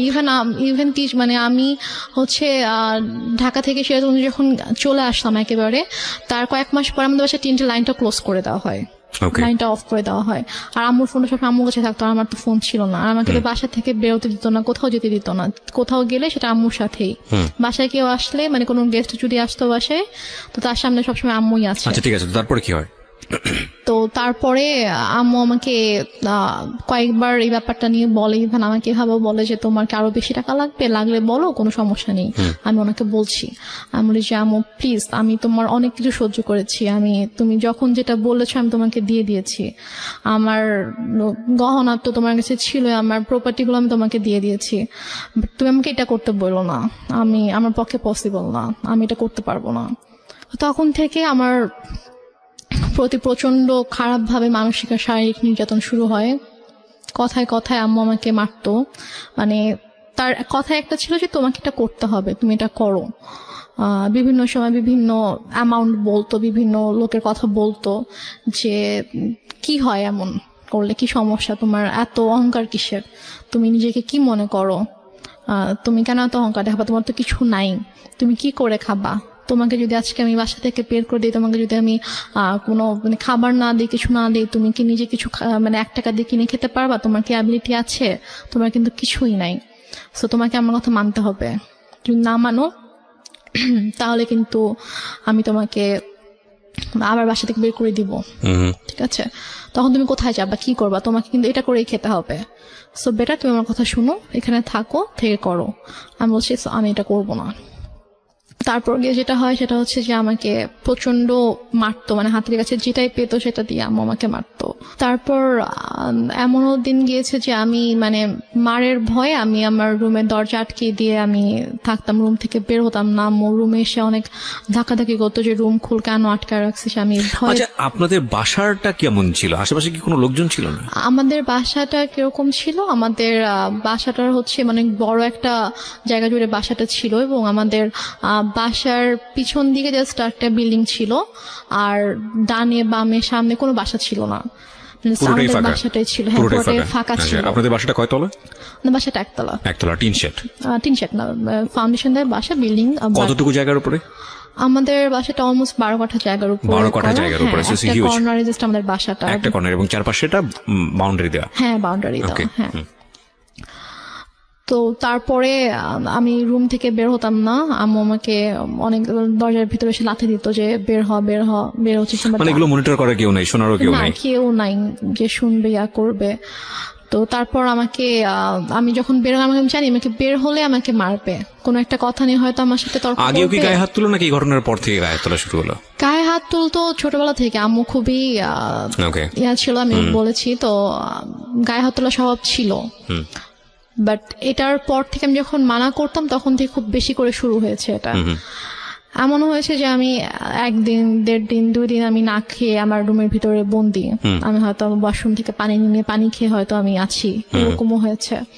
তো এক পর্যায়ে এভাবেই চলতে থাকে। এভাবে চলতে চলতে 2014 সালের ফেব্রুয়ারিতে আমার ভাইয়া একদিন ফোন করে, দুলাভাই জি, আমার দুলাভাই একদিন ফোন করে বলে যে আমি তো দেশে আসতেছি, তো আমি 7 দিনের জন্য দেশে আসবো, তো 2 দিন হয়তো আমি সিরাজগঞ্জে থাকবো, এটা বলে। তো তখন আর কি আমার আম্মু আমার জন্য টিচার রাখে ফেব্রুয়ারিতেই, টিচার রাখে, 2 জন টিচার রাখে, একজন হচ্ছে ম্যাথের জন্য আর একজন ইংলিশের জন্য। তো টিচার রাখার পরে তোমার তো পড়াশোনার সময় অফ ছিল? আমার তো অফ ছিল, আমি টোটালি পড়াশোনা করতাম, বাট আমি কলেজে ভর্তি হয়েছিলাম। মানে আমি 14তে হচ্ছে আমার মানে 13তে আমার বেসিক্যালি এইচএসসি দেওয়ার কথা, বাট আমি দেইনি। তো ওইটা আবার 14তে রেজিস্ট্রেশন করানো হয় যে 14তে দিব, বাট তারপর আমার পড়াশোনা টোটালি স্টপ ছিল। তো ফেব্রুয়ারিতে আমার ম্যাথের বই টই আর নোটস টোটস যা কিছু লাগবে এগুলো সবকিছু আম্মু কিনে দেয়, কিন্তু 2 জন টিচার রাখে, কারণ ভাইয়াকে তো শো করতে হবে যে সে আমাকে পড়াচ্ছে। তারপর ভাইয়া মার্চে আসার পরে, তো ভাইয়া ঢাকায় আসার 2 দিন পরে আমাদের বাসায় আসে, সিরাজগঞ্জে আসে। তো আসার পর আমি জাস্ট চান্সে ছিলাম যে আমি কখন একটু ভাইয়াকে একা পাবো, আমি কখন কথাগুলো ভাইয়াকে বলবো। তারপরে গিয়ে আমার মা হচ্ছে বাজারে যায়, ওই সময়টা আপনি শেয়ার করেন? হ্যাঁ, আমার ভাইয়া যেদিন আসে আমাদের বাসায়, তার পরের দিন সকালে আম্মু নাস্তা দিয়ে দেন, বলে যে তুমি ভাইয়াকে নাস্তা করো, আমি একটু বাজারে গিয়ে আমি একটু মাছ নিয়ে আসি।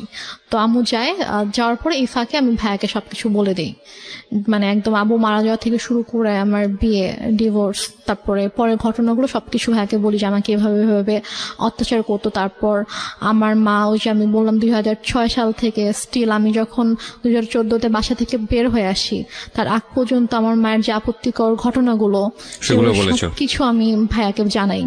তো ভাইয়া তো শুনে খুবই শকড হয়ে যায় যে তুমি এতদিন কেন জানাও নি। তো আমি বলি যে আমি এরকম সিচুয়েশন ছিলাম, জানাতে পারিনি। তো ভাইয়া তখন বলে ঠিক আছে, কোনো সমস্যা নেই, আমি ঢাকায় যাচ্ছি, আমি ঢাকা যাওয়ার পরে তুমি জাস্ট চুপ থাকো, তুমি মানে বুঝতে দিও না যে তো আমি জানি, মানে তোমাকে মেরে ফেলবে, তোমার ক্ষতি করবে, তুমি জাস্ট বুঝতে দিও না যে আমি সবকিছু তুমি আমাকে বলেছো। ও ভাইয়া আসার আগে আবার আম্মু আমাকে বলে যে যদি কিছু কোনোভাবে জানাস তাহলে কিন্তু তোর খবর আছে, মানে আমাকে হুমকি দেয় যে কিছু জানলেই কিন্তু তোর খবর আছে। তো তারপর তো আমি বলি। তো ভাইয়া ঢাকায় যাওয়ার পরে তো ভাইয়া কয়েকদিন পরে কানাডায় চলে যায়। তো যাওয়ার পরে আপুকে বলে ভাইয়া গিয়ে যে ওর সাথে এরকম এরকম করেছে আম্মা। তো আপু টয়লেট করতে পারে না, আপু আম্মুকে ফোন দিয়ে ফেলে, ফোন দিয়ে বলে যে তুমি কেন আমার বোনের সাথে এগুলো করেছো, তোমার কিসের অভাব ছিল, তোমার টাকা লাগবে তুমি বলতা, আরো টাকা লাগবে বলতাম, তোমাকে টাকা দিতাম, তো তুমি কেন আমার বোনকে ধরনের কথা বলেছো কেন? And finally the situation outbursting, going to be outbursted. আমি আসলে ছোট্ট একটা বিরতির পর ফিরে এসে আপনাদেরকে দেখাবো বা শোনাবো ইনফ্যাক্ট যে এই মেয়েটি এখন কোথায় দাঁড়িয়ে আছে বা কি হচ্ছে ওর লাইফে। আমার বোন আম্মুকে ফোন করে যে তুমি কেন এরকম করলে। তো তারপর তো আম্মু বুঝে যায় যে আমি সবকিছু বলে দিয়েছি। তো তখন আম্মু বলে যে না, এগুলো সব মিথ্যা কথা বলেছে, আমি এরকম কিছু ওর সাথে করিনি, কিছুই করিনি। কেন মিথ্যা বলছে এটা আমি জানি না, তোমার সাথে আমার সম্পর্ক খারাপ করার জন্য এরকম বলছে।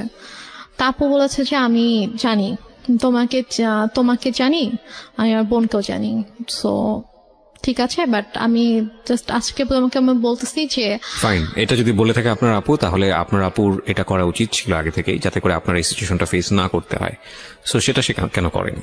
আপু হয়তো বুঝিনি যে আমার সাথে হয়তো এতটা করবে, এরকম খারাপ করবে, যে হ্যাঁ সে হয়তো তার কিছু মানে everybody has their own definition, own logic. আমরা যেতে চাই না, বাট আমাদের মাথায় কোশ্চেন ছিল বলেই করলাম। বাট আপনার লাইফে ঘটেছে এটা, হ্যাঁ ঠিক আছে। তারপরে তো আমার বোন হয়তো চিন্তা করেছে যে মানে আমার সাথে হয়তো এরকম করবে, এটা হয়তো সে চিন্তাও করতে পারেনি। তারপর কি হলো, বাসায় কি হলো?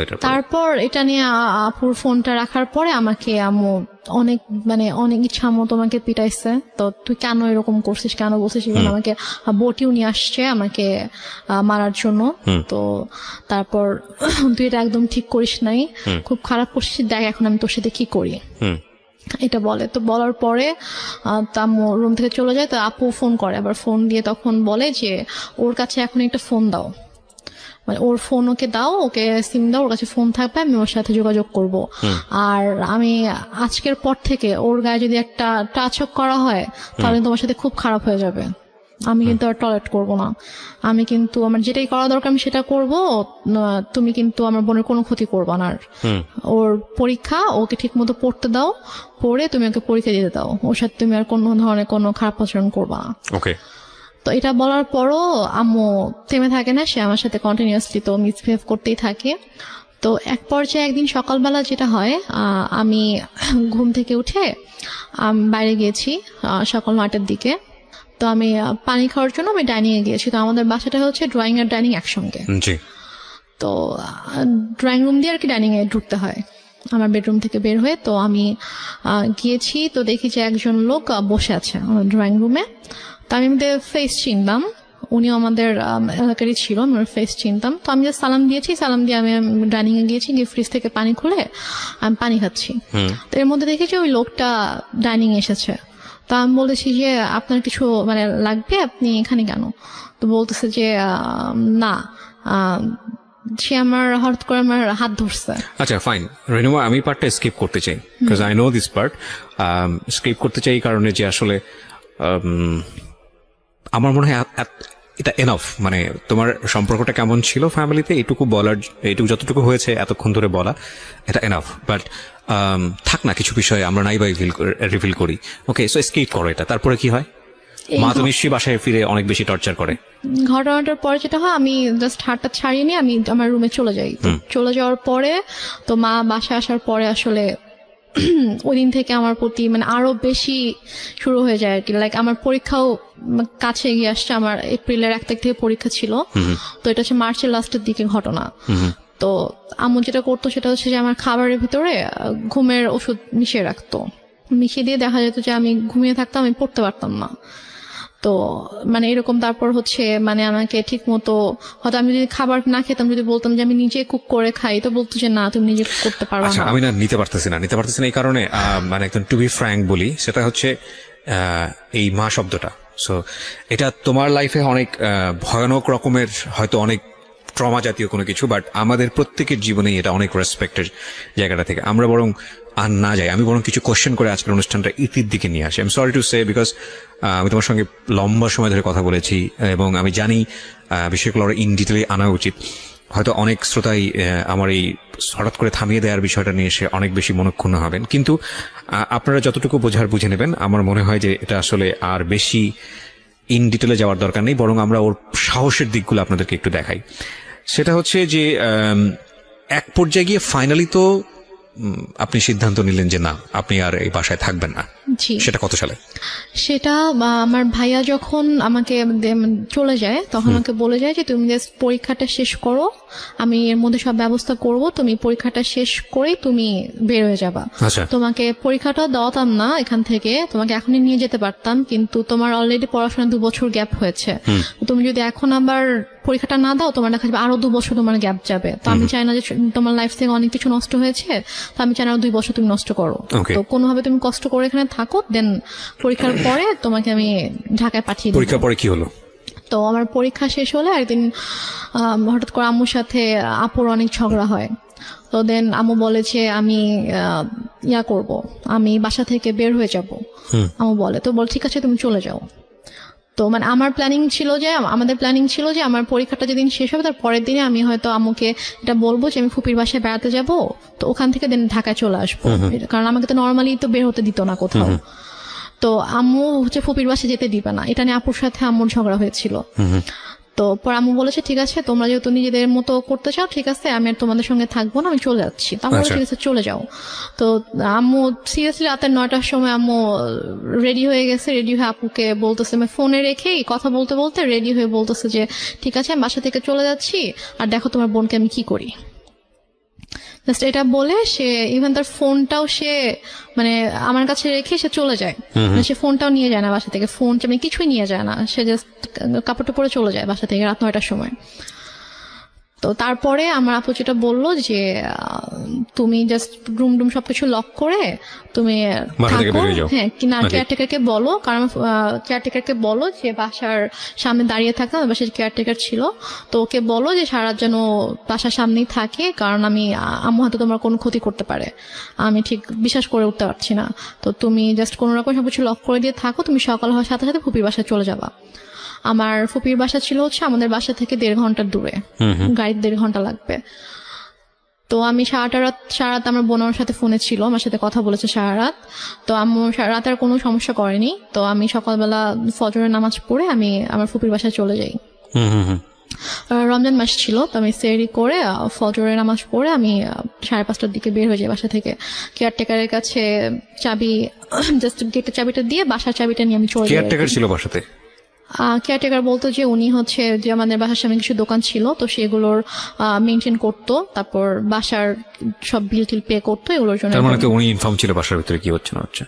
উনি তো বাসায় থাকতো না, আর হচ্ছে উনি জাস্ট হচ্ছে দোকান মেনটেন করতো, আর ওনাকে যদি ফোন দিতাম তখন আর উনি আসতো, বাসার কোনো সমস্যা হলো। ঠিক আছে, ওকে। তারপর না, কিন্তু যেহেতু উনি বাসা পাহারা দিচ্ছে বাইরে এবং বাসার মালিক তো এক অর্থে আপনার বড় বোন, আপনি যেটা বলছিলেন যে প্রপার্টির মালিক হচ্ছে বড় বোন, তো যে যাচ্ছে মানে উনি তো খুব স্বাভাবিকভাবেই কিউরিয়াস হওয়ার কথা যে বাসার ভিতরে কি হচ্ছে মা আর মেয়ে মিলে।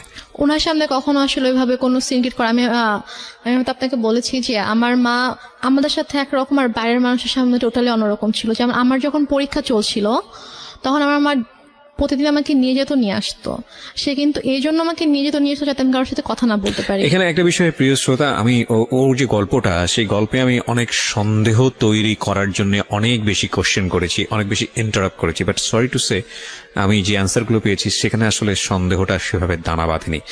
এবং তার মানে এটা নয় যে ওনার মা যেটা করেছে, উনি যেটা বলেছে সেটা 100% সত্য আপনাকে ধরে নিতে হবে, আমি সেটা আপনাকে বলছিও না।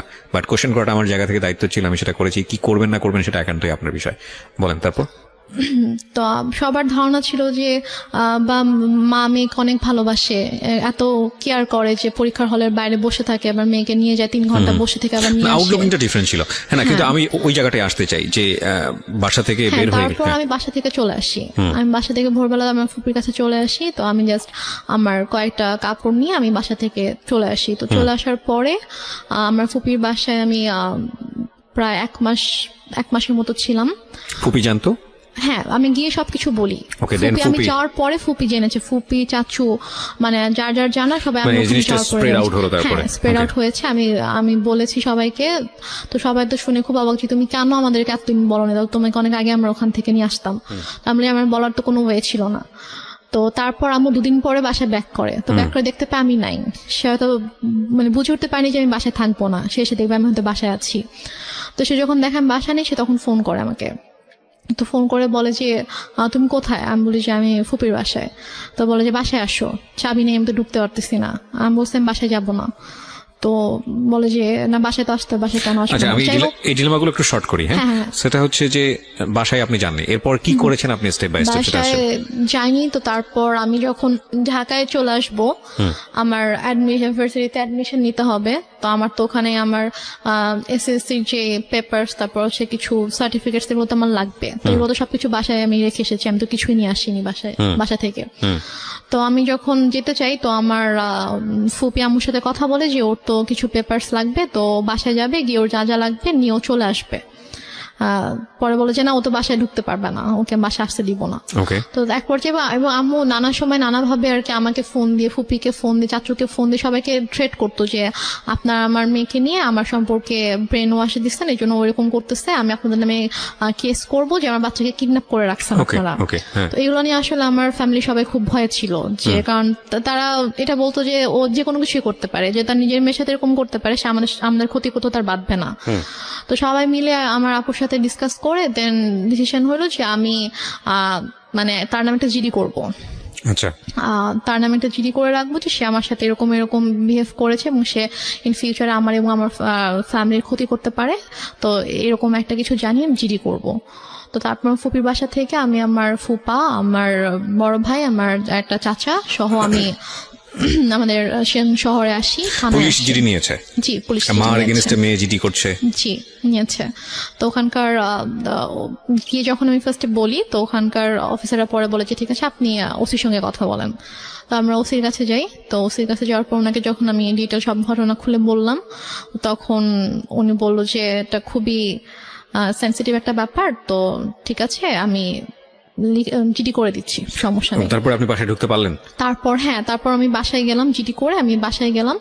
তারপর ঢুকতে দিচ্ছিল না, তারপর ওসি ফোন করে দেওয়াতে তারপর কি ঢুকতে দিয়েছে আমাকে। তো জিডিতে কি কি বিষয় মেনশন ছিল?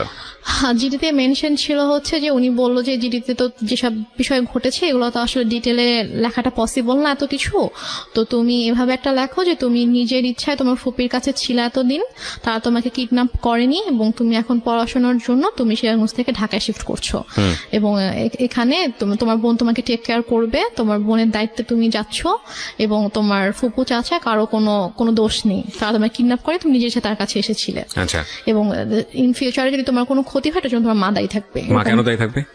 মানে সে আমার কোনো ক্ষতি করবে আর কি।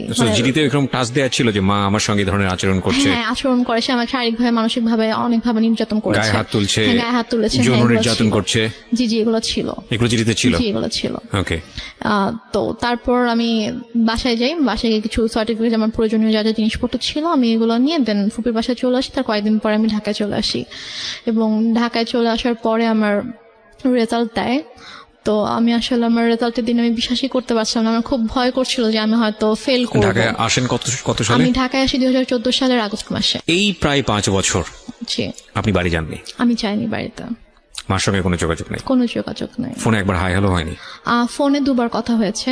এই 5 বছরে মাত্র 2বার? হ্যাঁ, আমি ফোন দিয়েছিলাম, একবার আম্মু ফোন দিয়েছিল, আমার নাম্বার আমি চেঞ্জ করে ফেলেছিলাম ঢাকা আসার পর আমার নাম্বার, তো সামহাও পেয়ে যায়, তো পেয়ে আমাকে ফোন করে, দেন আমি কথা বলি না, আমি ফোন রেখে দিই, দেন আমি নিজে কল দিয়েছিলাম, কারণ মানে আমার না খারাপ লাগতো, মানে যত কিছুই করুক তারপরও দেখা যায় যে মানে কেউ যদি বাচ্চা যদি অসুস্থ হয় অথবা অনেক খারাপ কোনো সময় কাটায় অথবা অনেক খুশির কোনো সময় কাটায়, তখন কিন্তু স্বাভাবিকভাবেই মা বাবা ভাই বোন আপনজনদের কথা মনে পড়ে। তো আমি যখন ঢাকায় আসার পরে যখন আমি সিক হতাম, তখন হোস্টেলে থাকতাম একা একা, তো আমি খুব লোনলি ফিল করতাম। যখন খুব বেশি অসুস্থ হতাম তখন আমার খুব ইচ্ছা করতো যে অন্যদের মাকে দেখতাম, যে আমার মা কেন অন্যদের মতো না, অন্য মায়েরা তো এত ভালো, তার বাচ্চাদেরকে এত কেয়ার করে, বাচ্চাদেরকে আগলে রাখে, এবং একটা মায়ের কাছে তো বাচ্চা সবচেয়ে সেফ থাকা উচিত, যেটা আমি ছিলাম না। তো আমার সাথেই কেন এরকম হতো, আমি নামাজ পড়ে আল্লাহর কাছে কান্না করতাম যে আল্লাহ আমার সাথেই কেন এরকম হলো, আমার মা কেন এরকম, অন্যদের মা তো এত ভালো। তো আমি একদম ইমোশনাল হয়ে আমি আমার মাকে ফোন দিয়েছিলাম, গত বছর অক্টোবর মাসে ফোন দিয়েছিলাম আম্মুকে। তো সে প্রথম 1 মিনিট আমার সাথে ভালো করে কথা বলেছে, ভালো করে বলতে চাই, জিজ্ঞেস করলাম যে কেমন আছো, ভালো আছি, তুমি কেমন আছো, আমি বলছি ভালো আছি। তো তারপরে বলতেছে যে তুমি কেন এভাবে আমাকে সবার সামনে খারাপ বানিয়ে তুমি বাসা থেকে চলে গিয়েছো। তো আমি বলেছি যে আমি কেন এসেছি তুমি জানো না, তুমি আমার সাথে যা করেছো তারপর আমি কিভাবে তোমার সঙ্গে থাকতাম। আমাকে বলছে তোমার সাথে আমি কি করেছি, তুমি আমার সাথে কি করেছো জানো না, বলেছে না আমি তোমার সাথে কিছুই করিনি। পরে বলছে যে বলো আমি তোমার সাথে কি কি করেছি। তখন আমি বলছি তুমি আমার সাথে আমাকে মারধর করেছো, আমাকে আমার সংসারটা নষ্ট করেছো, আমাকে আমার ভালোবাসার মানুষ থেকে তুমি দূর করেছো, তার সামনে আমাকে খারাপ বানিয়েছো, আমার সাথে তুমি অনেক কিছুই তো করেছো, তো তুমি এগুলো কিছুই করোনি, তুমি কিভাবে বলতেছো যে তুমি কি করছো তুমি জানো না। বলতেছে যে আমি তো তোমার সাথে এরকম কিছুই করিনি, তুমি তো নিজেই ডিভোর্স দিচ্ছো, তোমার ডিভোর্সের জন্য তো আমি দায়ী ছিলাম না, তো তুমি কেন এখন আমাকে মিথ্যা ব্লেম করতেছো, আর তোমাকে আমি কবে মারছি, তোমাকে তো আমি মারি নাই। মানে সে আমার সাথে যা যা করেছে তার সবকিছুই সে এখন অস্বীকার করে আমার কাছে। আমার আপুর সাথে মাঝে মাঝে তার কথা হয়, তখন সে আমার আপুকেও বলে যে না আমি ওর সাথে কিছুই করিনি। আপনার বড় আপুর সঙ্গে তো সেরকম কোনো কিছু করেনি আপনার দেখা মতে? বড় আপুর সংসারে অনেক ঝামেলা সৃষ্টি করার চেষ্টা করেছে, সেটা হচ্ছে বড় আপু শ্বশুর বাড়িতে ফোন দিয়ে আপুর হাজবেন্ডকে ফোন দিয়ে আপুর সম্পর্কে অনেক উল্টাপাল্টা কথা বলেছে।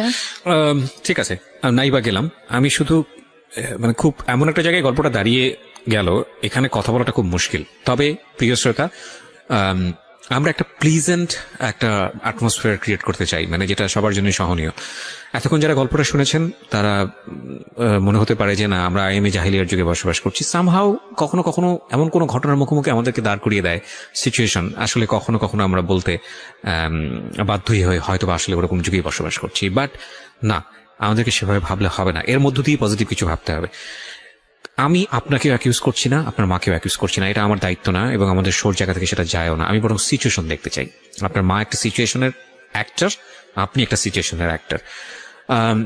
মনোজগতের বা মনোবিজ্ঞানীদের ভাষায় কোনো মানুষ আসলে খারাপ না, যদি কোনো মানুষ খারাপ কোনো অ্যাক্ট করে তো সেটা তার সাময়িক মানসিক প্রবলেম, এবং সেটাকে ঠিক করা হচ্ছে মনোবিজ্ঞানের দায়িত্ব, ধরে নেওয়া হয় এরকম। আমরা সেই জায়গাটা থেকেই হয়তো আপনার মাকে দেখতে চাই যে আপনার বাবার অ্যাক্সিডেন্ট হওয়ার পরে সে কোনো বড় রকমের ডিজাস্টারের মেন্টাল ফেজের মধ্যে গেছে, যেটা হয়তো আপনি জানেন না। কিংবা আমরা দেখতে চাই এইভাবে যে বয়সে আপনার বাবার সঙ্গে বিয়ে হয়েছিল সেই বয়সে সেই বিয়ে হওয়া বা তার আগের অতীত হয়তো বা এমন কোনো বিটার এক্সপিরিয়েন্স তার জীবনে আছে যেটা হয়তো তার সন্তান কিভাবে ট্রিট করা উচিত, যদি আপনার কথা সত্য মনে করি, সেই জায়গাটাই হয়তো বা তার কোনো বড় ধরনের লজিক ছিল যেটা বা বড় কোনো ধাক্কা ছিল যে কারণে হয়তো তার সন্তানের প্রতি সে প্রপার ট্রিটমেন্টটা দিতে পারেনি। দেখতে চাই এমন ভাবে যে অনেক মানুষ সুস্থ থাকার পরেও ভেতরে ভেতরে ভয়ঙ্কর রকমের অসুস্থ থাকে। হয়তো আপনার কথা যদি সত্যি মনে করে নিই, তাহলে আপনার মা প্রপারলি ভালো একজন মা, কিন্তু ভেতরে ভেতরে হয়তো কোনো একটা জায়গায় অনেক রকম ভয়ানকভাবে অসুস্থ একজন মানুষ। তো এত কিছুর পরে আমি জানি আপনার সেই যত কিছুই হোক না কেন, যেটাই হোক না কেন, সে যেহেতু আপনাকে গর্ভে ধরেছে, আপনি তার শরীরে রক্ত মাংস খেয়ে বড় হয়েছেন, দুনিয়াতে এসছেন, এবং তার মাধ্যমে আল্লাহ আপনাকে পৃথিবীতে নিয়ে এসছে। সুতরাং যত কিছুই করুক না কেন, সে আপনার মা, এটা অস্বীকার করার কোনো সুযোগ নাই, এটা আমরা অস্বীকার করি না। হ্যাঁ, এবং ওখান থেকে স্কেপ করারও কোনো সুযোগ নাই। সে কোনোদিন আপনার রাইভালরিস হবে না, সে কোনোদিন আপনার এনিমি হবে না, সে কখনোই সে যদি আপনাকে মেরেও ফেলে তাও আপনি প্রতিশোধ নিতে পারবেন না। বিষয়টা এরকমই, আমাদের সৃষ্টিগত জায়গা থেকেও এরকম, আমাদের সামাজিকতা, পরিবার, সমস্ত কিছু জায়গা থেকেই এরকম। এই যে বললাম একটু আগে চিনি হওয়ার ঘটনাটা, বাবা যেরকম দাঁড় করে বলছে যে আমি সুইসাইড করবো, আমার ছেলেকে ফিরিয়ে দাও, হ্যাঁ, আপনার ক্ষেত্রেও বিষয়টা এরকমই, আপনার মা এরকমই। আমরা ঘটনাটাকে আমি বারবার বলেছি, আজকে মা সন্তানের জায়গা থেকে আমরা মুখোমুখি জায়গায় দেখব না এই কারণে আমাদের জীবন এটা এতই বেশি নাটকীয় যে সিনেমাতে এসব ঘটনা ঘটে না, নাটকে এসব ঘটনা ঘটে না, যেটা আমাদের জীবনে ঘটে।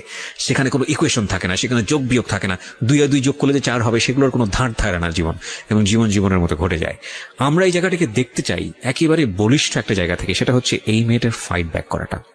দেখুন, এই মেয়েটা এমন একটা জায়গাতে ছিল, বাবা তার সবচেয়ে আশ্রয়স্থল, বাবার চলে যাওয়া, তারপরে এই মেয়ের সে অর্থে প্রপার্টি বলতে কিছুই নাই, এবং তার মা নিয়ে নিল, এখন যেটা আছে সেটা বড় বোনের, ন্যায্যতই হয়তো বড় বোনের, এবং তারপরেও ওখানে থেকে সে যে সিচুয়েশনগুলো ফেস করেছে তার কথা যদি সত্যি হয়ে থাকে, তাহলে একটা ভয়ানক রকমের বাজে সিচুয়েশন, যেখানে তার শেল্টার পাওয়ার কথা সেখানে সে শেল্টার না পেয়ে সেখানে একটা শত্রু সম্পর্ক দাঁড়িয়ে গেছে, এবং প্রচন্ডভাবে মানসিকভাবে সে টর্চার হয়েছে, এবং ভয়ানক রকমের একটা ডিজাস্টার হতে পারত। কিন্তু এই মেয়েটা মনোবল হারায়নি, সে ওখান থেকে বের হয়ে এসছে, এবং সে একটা প্রাইভেট ইউনিভার্সিটিতে পড়ে। বিশেষতই আমরা পরিচয়টা রিভিল করিনি কোন প্রাইভেট ইউনিভার্সিটিতে পড়ে, এবং ওর নাম সবকিছুই আমরা এখানে অন্যভাবে প্রেজেন্ট করেছি, ওর সামাজিকতার কথা চিন্তা করে, ওর পরিবারের কথা চিন্তা করে, এবং এমনভাবে উপস্থাপন করা হয়েছে যাতে করে ওর আইডেন্টিটি কখনো ফ্ল্যাশ না হয়। আর দেখুন, ও যেখানে পড়াশোনা করছে এবং যে সাবজেক্ট নিয়ে পড়াশোনা করছে সেটার ফিউচার সারা ওয়ার্ল্ডেই অনেক বেটার, সো একটা সময় হয়তো অনেক বেশি দাঁড়িয়ে যাবে। কিন্তু যে জিনিসগুলো ওর জীবনে ভয়ানক রকম ভাবে ক্ষতি হয়ে গেছে, সেই বিষয়গুলো কি ও কখনো ভুলে উঠতে পারবে? কখনো কি স্বাভাবিক জীবনে ফিরে যেতে পারবে? ও যা দেখেছে সেই দেখার জায়গাটা থেকে ওর ভেতরে যেটা তৈরি হয়েছে সেই জায়গাটাকে কি ওভারকাম করে ও সুস্থ জীবনে ফিরে যেতে পারবে? ওর একটা খুব সুন্দর মা হওয়ার প্রত্যেকটা মেয়েরই হয়তো বা এই ইচ্ছাটা থাকে, সেই সুযোগটা কি ওর জীবনে কখনো তৈরি হবে? যত কিছুই হোক না কেন, যাই হোক না কেন, ওর জন্য পজিটিভ যেন হয়, সেটা জানিয়েই আজকের এই অনুষ্ঠানটা শেষ করতে চাই। আমি শুধু বারবারই একটা কথা বলবো, please don't give up. Situation যেটাই হোক না কেন, যাই হোক না কেন, এর চেয়েও হয়তো ভয়ানক ঘটনা ঘটে সমাজে, এর চেয়েও হয়তো ভয়ানক ঘটনা ঘটে। আমরা গল্প প্রচার করি, আমাদেরকে রেডিও মাথায় রাখতে হয়, লাখ লাখ মানুষ এটা শুনছে, মাথায় রাখতে হয়। যতটুকু সম্ভব মানুষের, সব শ্রেণীর মানুষ যেহেতু অনুষ্ঠানটি শোনেন, সেইভাবে এটাকে উপস্থাপন করার চেষ্টা করে যাই। আজকের এই গল্পটি আমাদের জীবনে যেভাবে উপস্থাপিত হয়েছে তার চেয়েও হয়তো ভয়ানক ঘটনা কারো পরিবারে ঘটছে, তার চেয়েও হয়তো ভয়ানক ঘটনা কোনো একটা সমাজে ঘটছে। আমরা যেই অবস্থার মধ্যেই থাকি না কেন, সেখান থেকে বের হয়ে এসে আমরা যেন নিজেকে একটা জায়গায় স্টাবলিশ করতে পারি, আমরা যেন কখনো গিভ আপ না করি। আমি যতবার এরকম জীবন গল্প উপস্থাপন করেছি, একটা মেয়ের জীবন গল্প, আমি শুধু একটা মেসেজই মোটা দাগে দেবার চেষ্টা করেছি, যে আমাদের সমাজে মেয়েরা কতটা ভয়ানক রকমের ভালনারেবল পরিবেশের মধ্যে থাকতে পারে।